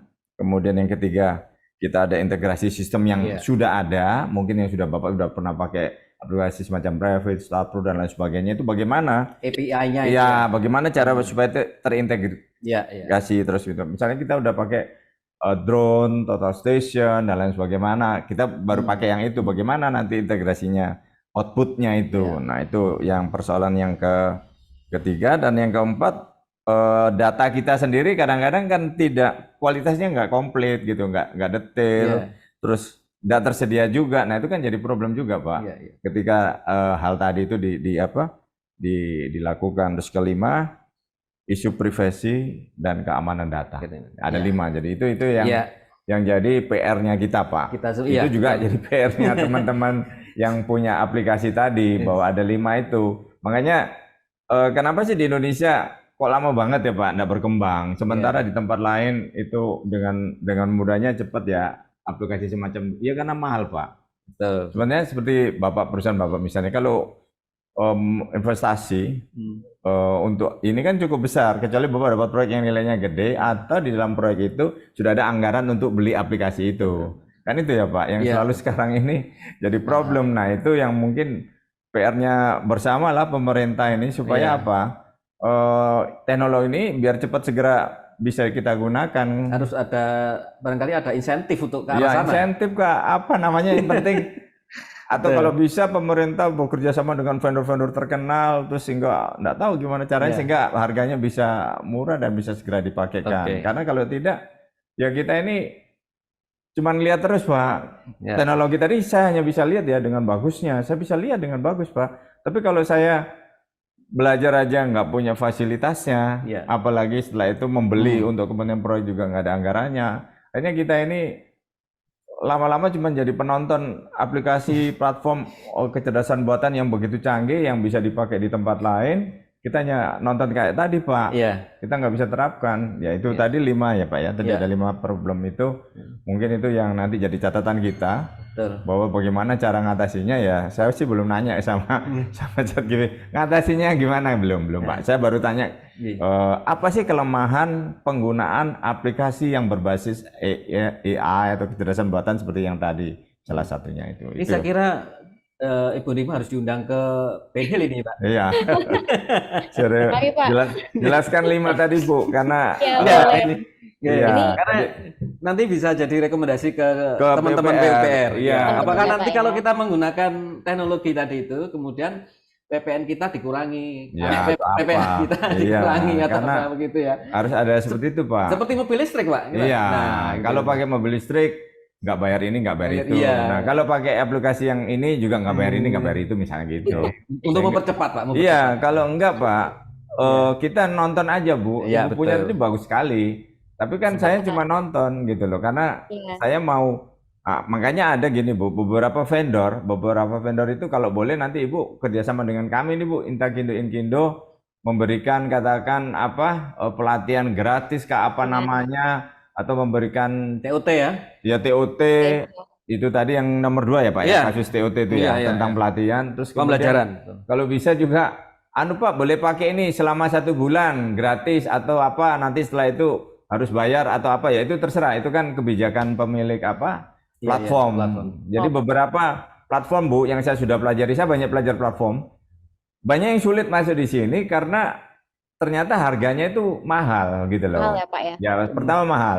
Kedua, belum ada orang yang bisa menguasai itu karena tidak ada pelatihan gratisnya gitu. Kalau ada pelatihan gratisnya, terus dia tahu bagus, dia pasti ada keinginan untuk membeli Pak. Iya. Tapi kalau menggunakannya aja nggak bisa gitu loh. walaupun dibilang bagus itu kan itu yang menjadi hambatan Pak. Ada 5 hambatan itu Iya, menurut iya, saya. iya. Saya catat ini Pak. Ya, nanti. ada Ya. 5 hambatan Iya. itu tidak hanya Bu, tidak hanya saya sudah pelajari tidak hanya di aplikasi platformnya Ibu, di semua ya punya produknya Trimble, produknya Autodesk, produknya Bentley, produknya Ibu, produknya yang lain. Problemnya 5 itu. Nah, ini Nah. PR Pak, nggak tahu siapa yang menyelesaikan. Ya, terima kasih Pak Nurdin. Ini Iya. menarik ya. Jadi memang kita tugas dari asosiasi salah satunya adalah Ya. bagaimana untuk menghilirisasi. Kan sekarang Iya. lagi ngetren kata-kata Iya. hilirisasi nih Bu Nah, Nikma. iya. Betul, Nah, Pak. termasuk ini hilirisasi ini seperti ini juga saya kira ini harus Iya, tadi iya, terobosan-terobosan, diskusi-diskusi apakah nanti bisa diberi insentif dari kementerian dan sebagainya. Karena selama Iya. ini pemikiran itu kan belum sampai ke Iya. sana. Iya. Nah, ini menarik. Oke, tadi dari Bu Nikma bisa sedikit saya garis bawahi beberapa hal tadi.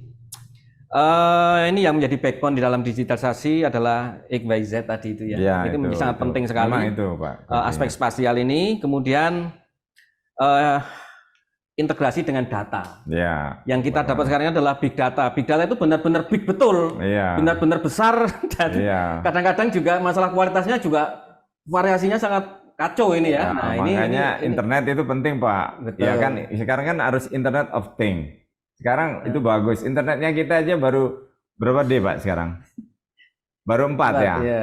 Belum 5. Nah, itu kan problem juga Bu ketika database itu yang begitu besar. Ya, kalau yang tadi Bu cantumkan saya lihat itu negara yang 5D-nya juara 1 itu tadi Bu. Iya, Makanya- betul, Pak. Iya kan Iya. juara 1. Jadi cepet Iya. banget dia. Coba kalau kita ini muter-muter gini Pak untuk baca data Ibu tadi. Nah, itu juga Oke. problem yang ke-6 kali Pak. Iya, iya. Jadi problem ke-6 bahwa teknologi internet Infrastruktur kita ya. belum bisa kecepatannya mendukung aplikasi-aplikasi yang terbaru. Itu juga jadi Oke. problem juga. Oke, tadi Ya.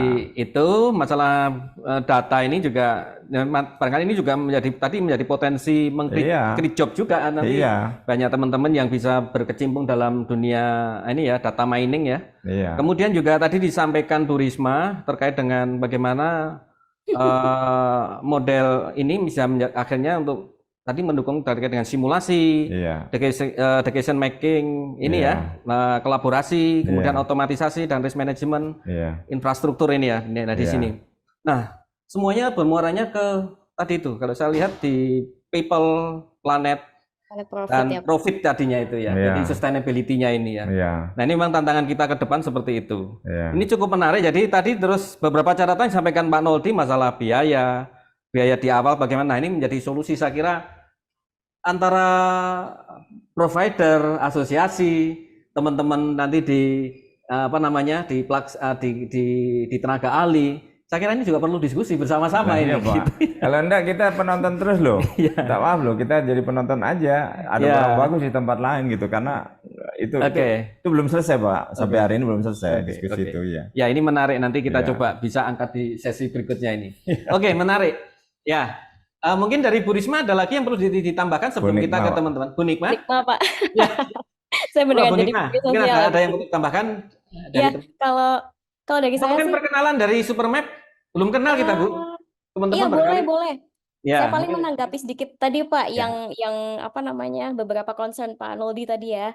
Jadi sebenarnya sama sih Pak. Kalau misalnya dari kami sisi vendor juga ya, itu kita keterbatasannya memang yang pertama regulasi ya, karena regulasi di Indonesia sendiri kami juga mungkin one datanya itu memang belum benar-benar terintegrasi one data seperti itu ya. Jadi ketersediaan data itu menurut saya nomor satu yang memang jadi Database kan. bottleneck di Indonesia, betul. Iya. Iya. Keterbatasan data, kemudian internet ya, infrastruktur Pak. Iya. Infrastruktur itu memang juga masih menjadi hal yang sedikit tabu juga untuk beberapa industri ya gitu. Ketika mereka mau move ke infrastruktur atau digital baru, itu biasanya berpikir ulang karena biaya. Betul sekali. Dan yang ketiga, yang paling berat lagi change management Pak, betul. Jadi bagaimana mentransformasikan human-nya ini untuk menuju yang ke pelatihan yang tadi, lebih Pak. Iya. digital, benar.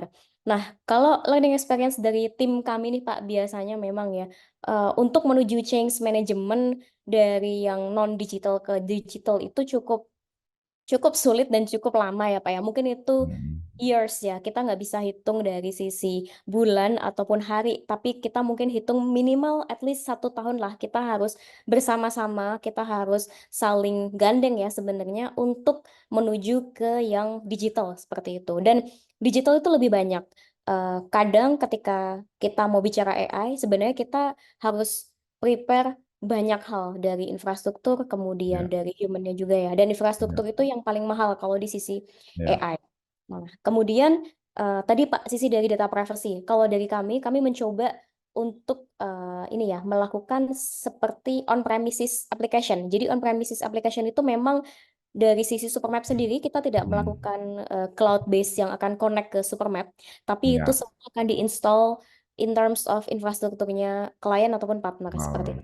Ya, ya, jadi Proses data ya. ya, privacy-nya menggunakan on-premise seperti itu. ya, Tapi ya, memang perlu digarisbawahi Pak, kalau memang Bapak masih menggunakan aplikasi yang memang connect-nya itu biasanya on cloud atau mungkin dia manfaat ya, harus apa ya subscription cloud itu biasanya cloud-nya memang ada di sisi vendor seperti itu. ya, betul. Dan kemudian tadi ya Pak ya terkait dengan bagaimana nih kita bisa sama-sama berkolaborasi sebenarnya. Ini sebenarnya hal yang menarik menuju hilirisasi karena kami sendiri pun membutuhkan ya sebenarnya dari sisi vendor pun membutuhkan semakin banyak orang yang semakin mempunyai behavior ke arah digital, apalagi menggunakan platform kami ya, itu kan sebenarnya merubah habit secara perlahan juga seperti itu. Jadi ketika kita memang ada apa namanya ya, potensi atau opportunity untuk melaksanakan training bersama atau mungkin melaksanakan sharing discussion seperti ini, Pak, kami sangat very welcome sih untuk itu ya. Kami juga sebenarnya di LSP yang lain, tidak hanya di konstruksi BAM, tapi seperti di geospasial, kita juga sering melaksanakan free training seperti itu. Nah, khususnya BAM, kami juga nanti di bulan Mei itu ada free training untuk BAM, kerjasama dengan Hutama Karya juga dan Leica, itu bagaimana mendigitalkan aset-aset yang sebelumnya 2 dimensi menuju 3 dimensi sampai ke GIS. Nah, itu kami juga Hmm, nanti akan ada event itu di bulan Mei. Kemudian eh, biasanya kami juga eventnya itu kolaborasi juga dengan beberapa universitas lainnya untuk melakukan training BHM. Nah, ini alangkah sangat eh, mutual beneficiary juga nih kalau misalnya nanti kita antara Sprap dan LSP di Jawa Timur mungkin ya itu bisa terkoneksi dan juga berkolaborasi mengadakan training bersama Pak seperti itu. Jadi kalau dari kami sangat welcome untuk melakukan kolaborasi tersebut. Nah, mungkin hari ini hari timingnya ya Pak ya kita bisa ngobrol jadi kita ya, bisa tahu Ya. nih potensi dan opportunity-nya ke arah mana sih seperti itu. ya, betul. Oke, Seperti terima itu, Pak. kasih Ya, Bu Nikmah. Jadi banyak hal tadi yang ya ini kesempatan untuk Ya, bisa kerjasama lebih lanjut. Tadi ya, memang terkait dengan bagaimana kita untuk implementasi di sebuah perusahaan itu juga terkait dengan tadi sampaikan Bu Nikmah itu change management ini jadi salah satu problem juga. iya, Karena kami di asosiasi ini sangat paham betul bagaimana masalah digital transformasi ini di perusahaan masing-masing ini juga apa namanya ringnya itu PR. sangat lebar iya, kondisinya. Jadi ini menjadi permasalahan kami tersendiri masalah iya, digital transformasi ini. Kaitannya dengan bagaimana maturity-nya iya, dari perusahaan teman-teman itu untuk iya, menerima tadi untuk digital transformasi iya, ini. Dan ini juga jadi masalah yang harus diselesaikan dari sisi iya, asosiasi iya, ya sebelum menerapkan itu tadi. iya, Oke, terima kasih tadi luar biasa insight pada sore hari ini dari Bu Nikmah sama Pak Noldi. Kemudian kami persilahkan barangkali teman-teman yang di ruang Zoom pertanyaan. untuk berinteraksi. Kami persilahkan. Pertama dari Pak Sekjen Pak Agung Joko Pitono. Monggo Pak Agung, kami persilahkan. Monggo Pak Agung. Iya, terima kasih Pak Irwan, Pak Noldi, dan Bu Nikmah. Bukan Bu Risma tadi. Ya, Ya, saya memulai ada hal pertama ya masalah apa namanya basic kita ya Intakindo itu kan ada program PKB namanya. Nah tadi sudah ada yang bertanya sih daftar hadirnya belum ada. Nah ini kan kemarin kita udah diskusi dengan Pak Nurdi segala macam ya. Ehm, ini diformalkan, registrasikan ke RBJK, tapi memang judulnya kan masih prelim, tapi nggak apa-apa ya. Nanti kan serial memang apa namanya KAK-nya dibuat, terus kemudian CV dari Bu Nikmah tadi, Pak Nurdi dan lain sebagainya, terus kemudian di apa namanya upload ataupun diregistrasikan ke RBJK supaya ini teman-teman yang ikut, teman-teman tenaga ahli bisa mendapatkan SKPK, ya itu jadi formal.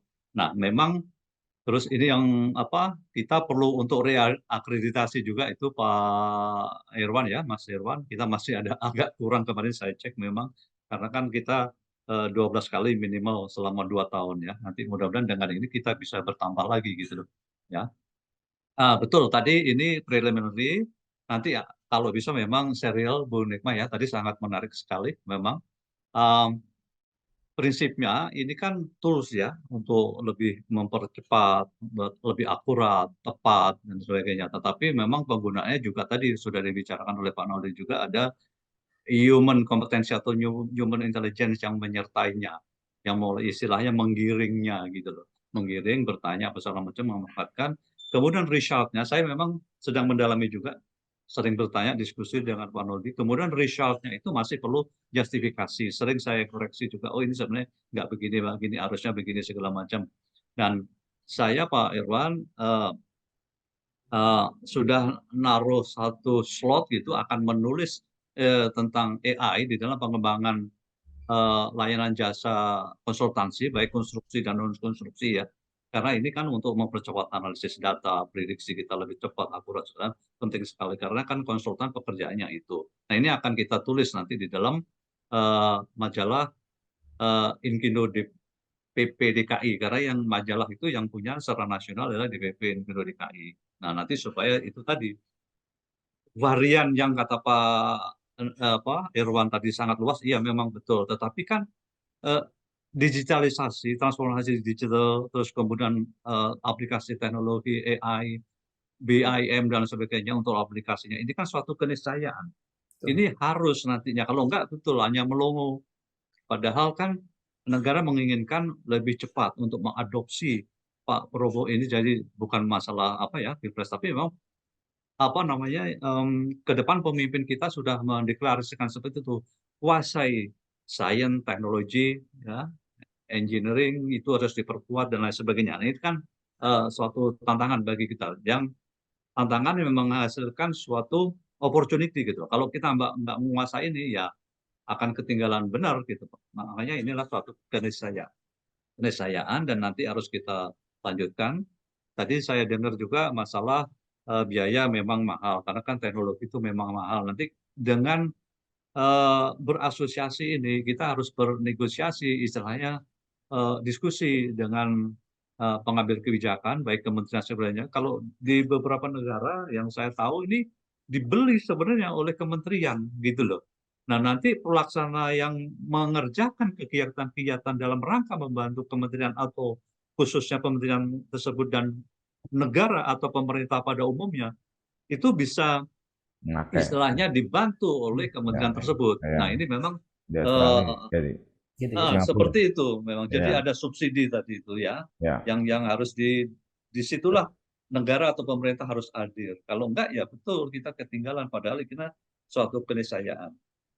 Kemudian yang untuk apa namanya peningkatan nanti layanan jasa konsultansi memang harus kita tulis. Karena apa sekarang kita kalah terus istilahnya bersaing dengan apa namanya company-company besar khususnya dari luar, kan itu nggak kita inginkan, harus setara istilahnya. Kalau bersaing nggak setara ya memang eh, kalah terus.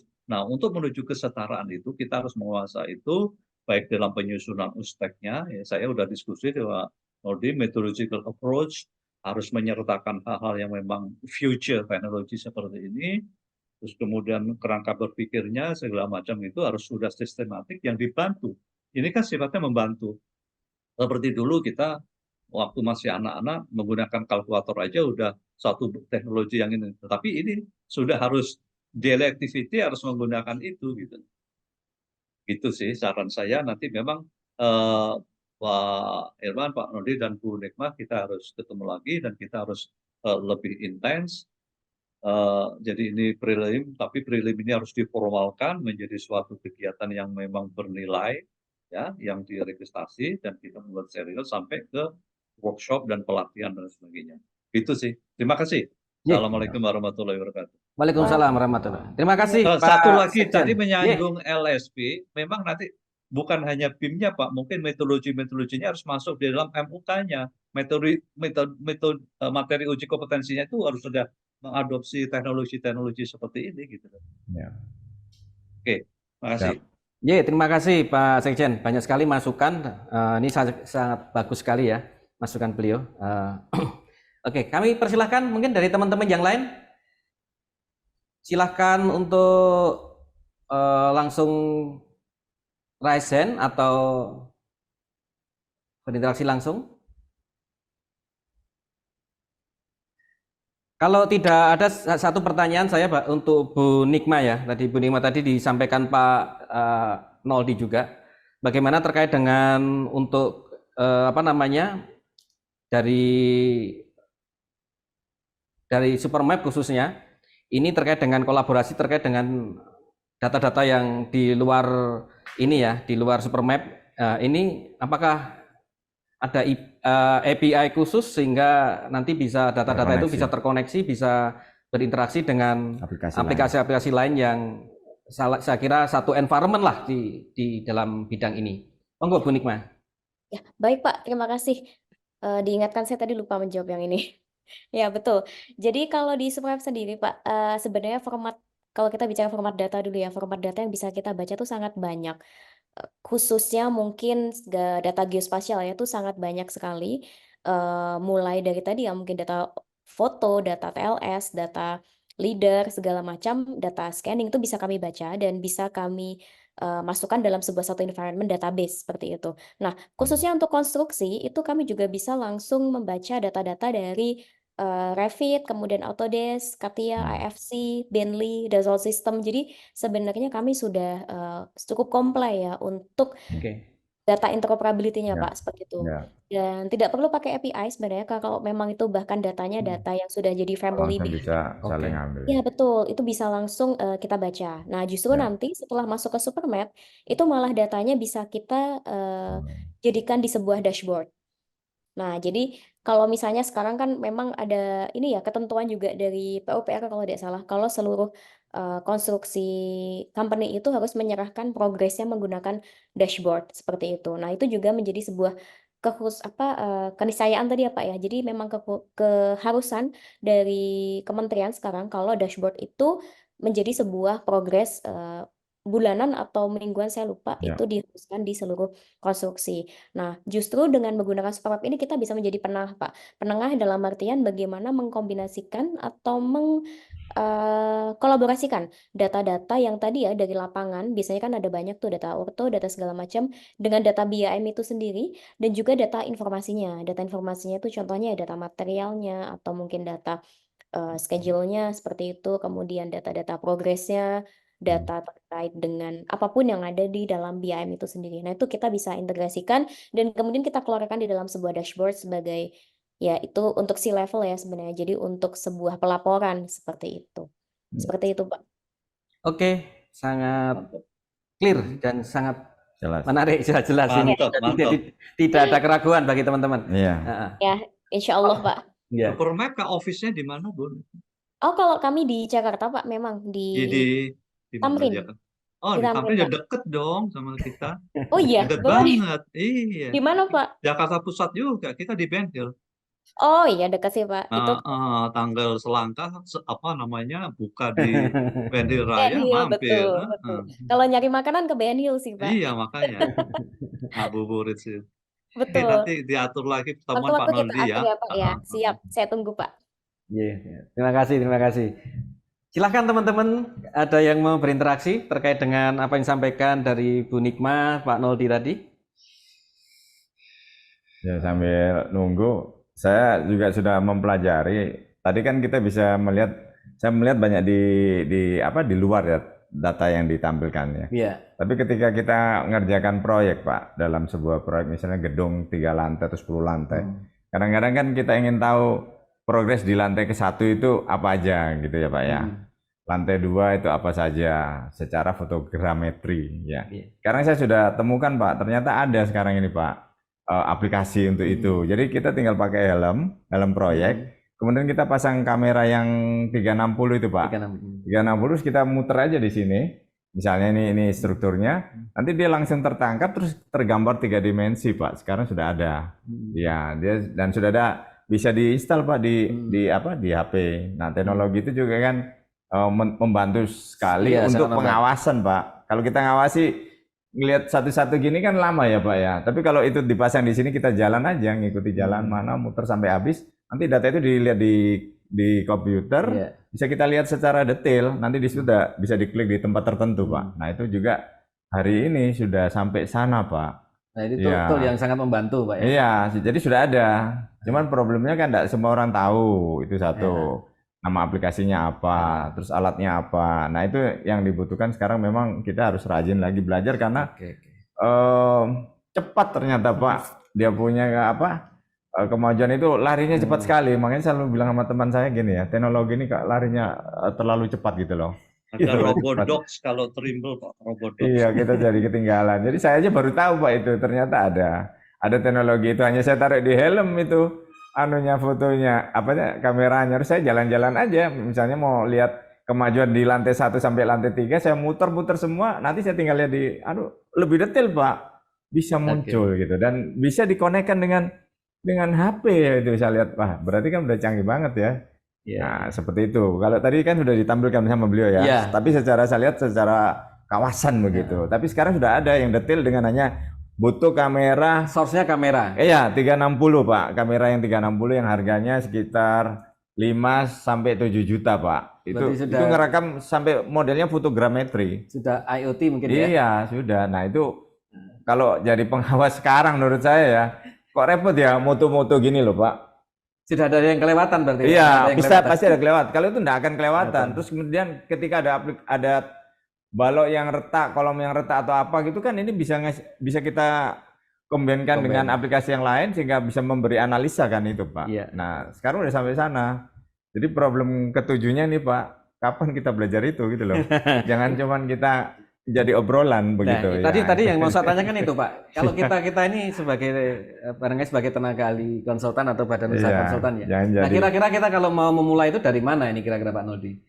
Ya kalau bicara BIM kan harus belajar dari 3 dimensi dulu, selalu itu kuncinya selalu di situ. Kita harus belajar sesuatu hal dengan 3 dimensi. Backbone-nya di 3 dimensi. Iya, itu 3 dimensi itu kunci semuanya. Karena makanya tadi dia sebutkan kan X. Ya, itu kan 3 dimensi Pak. Iya. Iya, jadi mulai dari situ itu basisnya di 3D Pak. Terus nanti ke 4D, 5D itu kan tinggal Atributnya. pengembangannya. Tapi kan sudah ada banyak aplikasi yang menolong kita untuk menggambar 3 dimensi. Kalau dulu kan mungkin sulit ya. Sekarang nggak usah digambar Pak, kita jalan-jalan aja sudah tergambar 3 dimensi. Oke. Gitu. Ya, saya kira tinggal kita belajar aja teknologinya yang mana yang terbaru dan harus ngikuti. Itu cepat sekali gitu. Nanti 3 bulan lagi ada lagi yang baru yang saya belum tahu. Sementara yang teman-teman kan jarang ngikuti ya karena sibuk dengan pekerjaannya sendiri. Tahu-tahu di depan itu sudah ada teknologi terbaru yang membuat yang tadi kita kerjanya butuh 8 jam di tempat lain sudah 1 jam. Nah, kita terlambat Pak ngelihat itu. Akhirnya kan efisiensinya kita berkurang karena ketidaktahuan kita tentang teknologi yang baru dan platform yang baru. Nah, itu harus ngikuti lah pokoknya. Gimana caranya? Nah, ini salah satu kewajiban kita nih Pak, dari asosiasi untuk ini. Kita kan memberikan pencerahan atau informasi lah ini saya memberikan informasi aja. Ya tinggal ke depannya teman-teman ayo kita terbuka untuk misalnya mau melanjutkan lagi yang agak lebih detail ya Pak ya. Itu aja. Oke. Itu. Terima kasih Pak Noldi. Iya. Pak Mujib kali ini. Pak Mujib? Oh, Pak Mujib mau nanya nih kali. Monggo Pak Mujib. Masih mute Pak Mujib. Ya, oke. Selamat sore Mas Mujib. Oke, selamat sore Pak. Mohon maaf tadi nggak mengikuti yang ending terakhir dari Ibu Nikmat tadi karena menjalankan sholat asar. Sebenarnya dari divisi terakhir tadi sudah kejawab dengan apa itu yang disampaikan Pak Noldi tadi. Intinya pertanyaan saya, kita ini kan sebagai engineer old Pak ya, sudah engineer lama lah. Dengan perkembangan AI, chat AI ini dan BIM yang begitu cepat, apakah kita memang harus mengikuti, mempelajari teknologi semacam itu, sehingga kita bisa kompatibel dengan zaman sekarang? atau kita serahkan ke engineer-engineer muda dan kita hanya memperkaya referensi-referensi untuk memperkuat justifikasi-justifikasi dari Ya, itu betul. tadi, Pak. Ya. Sehingga kalaupun kita belajar yang sebagaimana Waktu jenengan habis. sampaikan tadi, karena yang disampaikan Pak Joko tadi ini sebuah keniscayaan, jadi ini harus bagaimanapun sudah harus kita hadapi dan kita nggak bisa menghindar. Sehingga teknologi yang tepat guna itu yang bagaimana Pak Nurdi? Jangan tadi kan dengan berbagai macam referensi Ya, perkembangan itu tidak ya, semuanya harus kita pelajari. Nah, ya, kita sebagai saya karena basic kita konsultan, teknologi yang bagaimana yang kita pelajari. Ya, yang kita ikuti selama ini kan hanya materi BIM gitu aja, Pak. ya, Tapi untuk lebih lanjutnya kita juga dari BIM itu aja udah macam-macam, Pak. Software-software yang ya, ditampilkan. ya, Ada Vico, ada Tekla, ada apa itu ya, yang Kemudian berfondasi itu, enggak. ya, Nah, ya, kalau kita sih masih mungkin sedikit mengikuti untuk softwarenya SAP, Pak. Tapi ya, untuk kelanjutan dari itu dengan percepatan, kalau kemarin waktu materi BIM itu dengan desain 15 gedung lantai 15 itu bisa tereksekusi selesai itu cuma 8 jam, nah, Pak, semacam ya, itu dengan materi BIM. ya, Nah, yang saya tanyakan itu intinya kita sebagai engineer lama ini apa memang harus mempelajari hal semacam itu karena ini sebuah keniscayaan yang nggak bisa kita hindari. ya. Apakah hanya kita tadi yang disampaikan harus Aktivitas. benar-benar belajar untuk memperkuat referensi keingineering kita sehingga ketika menjustifikasi hasil produk itu apa sebatas itu. Ya. Mohon maaf, terima kasih itu aja Pak pertanyaan dari saya. Ya, saya langsung jawab ya Pak. Ya, monggo Pak. Jadi memang setelah saya pelajari agak lama, memang Pak, saya dapat dua ekstrim Pak, kiri dan kanan, saya mau sebut begitu aja. Yang kiri ini anak-anak muda Pak, generasi Z dan lain-lain yang kemampuan terhadap teknologi platform ini mereka canggih banget, ya kan, pinter. Jadi kecepatannya bagus, ketepatannya bagus, tapi kadang-kadang akurasinya kurang karena kurang pengalaman Pak, karena dia belum pernah di lapangan. Nah itu butuh bapak-bapak seperti Pak Abdul, kami-kami yang tua-tua ini yang koreksi lagi Pak, itu. Sementara ekstrim lainnya Pak, yang seumur saya, seumur Bapak, untuk membelajar BIM 3D, 4D, 5D, 6D dan lain sebagainya itu habis waktu kita kan gitu ya Pak. Nah, habis waktu kita. Tapi pengalaman banyak, 10 sampai 30 tahun di bidang yang sama misalnya begitu. Sehingga akhirnya kalau kita disuruh mengerjakan laporan misalnya, Bapak sama saya mengerjakan laporan, pasti saya yakin Bapak tepat karena Bapak punya pengalaman yang lapangan yang betul-betul bagus. Cuma problemnya Bapak, saya dan teman-teman ini adalah kita kecepatan akhirnya Pak. Akurasinya udah bagus, tepat, tapi kecepatannya yang kurang. Kita butuh berpikir misal 3 jam, 8 jam, 6 jam ya itu baru jadi. Tapi kalau kita menguasai teknologi kecerdasan buatan, contohnya ChatGPT aja Pak, yang paling sederhana kalau buat kita ini mungkin itu aja Pak, ChatGPT 4.0 atau yang di atasnya, itu bisa membuat kita lebih cepat Pak mengerjakannya dan akurasinya sudah bagus karena memang kita yang kerjakan. Saya udah buktikan Pak dengan membaca sebuah buku tebal gini. Saya kadang-kadang kan capek ya baca buku teknik ini terlalu tebal, kebetulan dia pakai PDF. Saya tinggal panggil, kemudian saya tanya aja, minta disarikan, minta problem utamanya apa, dan lain sebagainya. Sekarang udah bisa seperti itu. Itu untuk menghemat waktu saya membaca buku yang terlalu itu, langsung cari pokok masalahnya. Jadi dua ekstrim tadi Pak, yang satu terlalu sudah teknologi tinggi tapi nggak punya pengalaman. Yang satu pengalamannya banyak tapi penguasaan teknologinya kurang. Nah yang bagus selalu kan seperti lagu Pak, selalu yang di tengah-tengah. Itu yang bagus. Nah Bapak mau ambil yang mana itu bebas Pak, tapi kalau seperti saya nyarankan mungkin minimal ChatGPT 4.0 Pak, untuk membantu untuk kita punya pekerjaan. Tapi untuk belajar 3 dimensi misalnya, kita dulu biasa belajar SAP kan Pak, atau ETAP atau Stat Pro, itu sudah bisa keluar pembesian dan lain sebagainya. Tapi gambar pembesian yang cepat dan bisa gambar 3 dimensi itu kan harus butuh misalnya pakai Revit kan gitu ya Pak. Ya, jadi fun Pak ya. Iya, jadi harus belajar Revit. Nah, sementara belajar Revitnya kita sudah kepalanya pusing. Jadi artinya biarkan ada anak-anak muda yang mengajarkan Revit, kita hanya tinggal memberitahu bahwa pembesiannya begini berdasarkan hitungan SAP saya kan gitu ya Pak. Jadi karena apa? Di Revit itu ada fasilitas, Pak. Kolom misalnya mau ngambil pembersihan banyaknya berapa, tinggal klik, klik, klik, klik. Tapi kan itu dari mana datanya? Kalau bukan hasilnya dari Bapak yang hitung pakai SAP kan gitu. Tinggal kolaborasikan di situ. Memang seperti itu. Tapi kalau kita mau belajar lagi, kalau Bapak punya waktu, ya saya pikir lebih bagus. Tapi kalau tidak, paling tidak kita pakai yang untuk analisa aja, ChatGPT gitu-gitu aja. Kalau saya sarannya gitu, Pak. Karena saya sendiri mengikuti SAP, Pak, sejak tahun 90 saya belajar SAP 90 itu. Ya kan? Ternyata kan berkembang terus ya.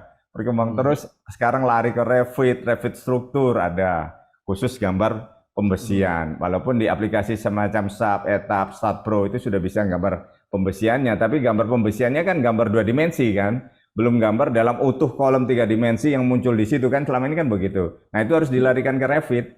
Nah kalau kita punya waktu ya nggak apa-apa Pak belajar itu. Tapi kalau enggak ya sudah cukup itu aja Pak. Kita kontrol. Jadi saya lebih setuju yang tadi Pak, yang sudah pengalaman ini menjustifikasi hasil yang sudah dikerjakan oleh teman-teman yang masih muda yang kurang pengalaman supaya hasilnya akurat. Ya, mungkin itu aja Pak saran dari saya.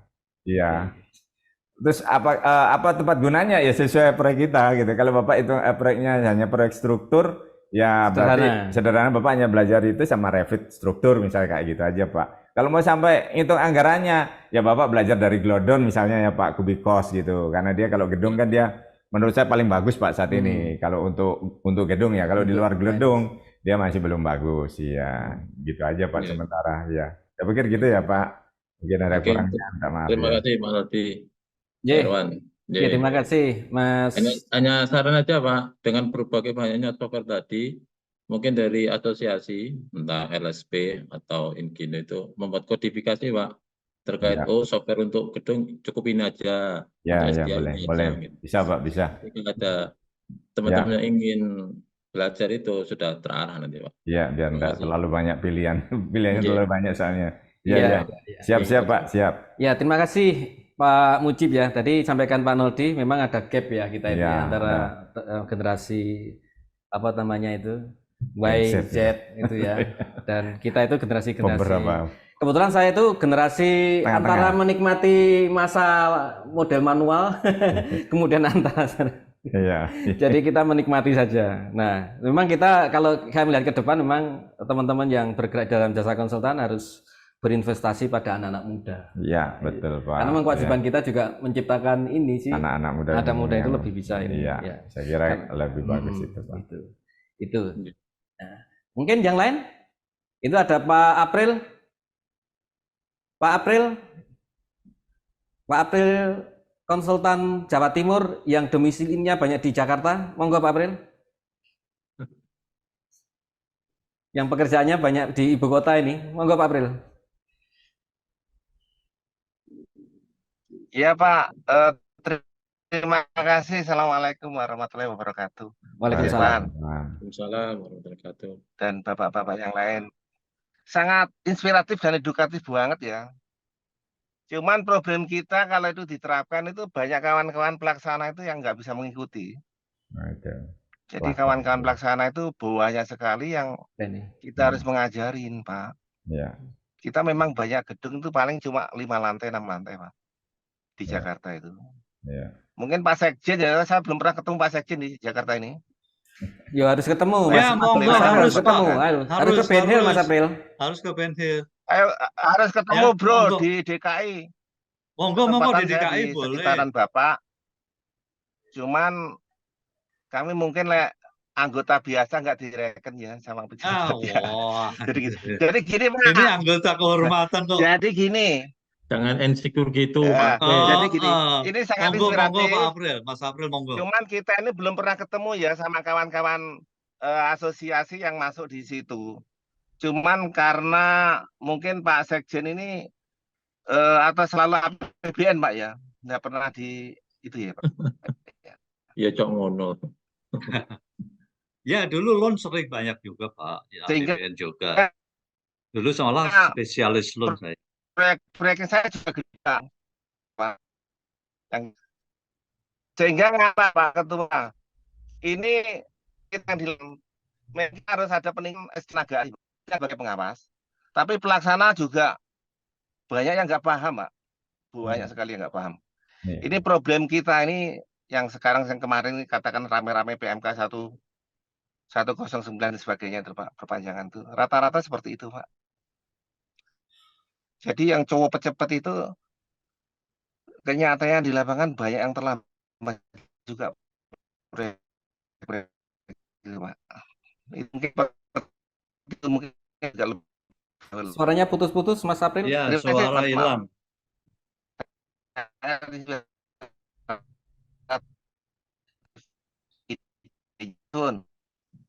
Ya, jam 4 ya Pak. Iya, iya. Ya, Mas karena April, mobile mungkin. suaranya putus-putus. Ya, gimana di praktek yang terima kasih Mas. Oke, ye. Tadi sudah kita tangkap terkait dengan ini ya, masalah SDM ya. Jadi ini saya sampaikan bahwa ini salah satu tugas asosiasi ini. Bagaimana Betul. untuk meningkatkan SDM tadi itu, khususnya yang SDM yang dipelaksana ini ya. Iya. Nah, bagaimana mungkin membaca data, mungkin juga menyiapkan data itu menjadi lebih terstruktur ini.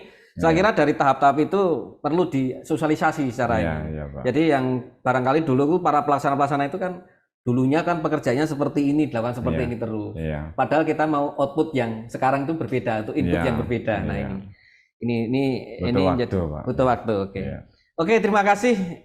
Karena ini Pak Noldi, Bu Nikma, karena kita terbatas waktu ya. Jadi sekarang sudah jam 4, kita ternyata tidak terasa itu Ya, 2 saya jam. cuma setengah 4 ya, udah kelebihan nih. Tak kerasa ya Pak, udah mau buka. Lebih 30 menit, tak apa-apa wis. Iya, iya. Jadi Iya. ini kita sudah hampir 2 jam kita berbicara di sini. Terima kasih sekali atas masukannya. Terima kasih Pak Sekjen atas dukungannya. Mudah-mudahan acara kita bisa Matur nuwun, makasih Mas Irwan. sami-sami Ya. bisa berlangsung secara sustainable Betul. untuk tema-tema yang lain, dan saya kira tadi banyak hal-hal yang bisa kita tidak lanjuti Ya, dari siap, pertemuan sore ini. Banyak Ya. hal dari diskusi tadi sampaikan Bu Nikma, Pak Noldi, dan kembali saya sampaikan terima kasih kepada teman-teman dari Supermap, kemudian juga dari teman-teman dari LSP Intakindo. Ya, Salam siap. untuk teman-teman Ya, di ya, ya. Ben Hill, Pak Iya, Noldi. siap. Dan semua teman-teman yang bergabung dalam acara sore hari ini, mudah-mudahan kita semua diberi sehat dan Ya. bisa memberikan manfaat kepada kita semua acara hari ini. Dan saya mohon maaf apabila banyak kekurangan Ya, dalam sama-sama, menyampaikan Pak, ini, ya. dan kami dari DPP Indo Jatim mengundang Bapak Ibu semua untuk selalu join di dalam acara kita di Kafein. Ini adalah Kafein Kindo. Jadi kita Kafein kita ada juga di channelnya kita di YouTube kita di Inkindo Jawa Timur. Itu Ya. bisa Bapak Ibu sekalian bisa subscribe, like di sana beberapa acara-acara kita yang kemarin sudah kita laksanakan, kita terdokumentasi di sana. Dan sekali lagi atas nama panitia kami ucapkan terima kasih. Billahi taufiq wal hidayah. Wassalamualaikum warahmatullahi wabarakatuh.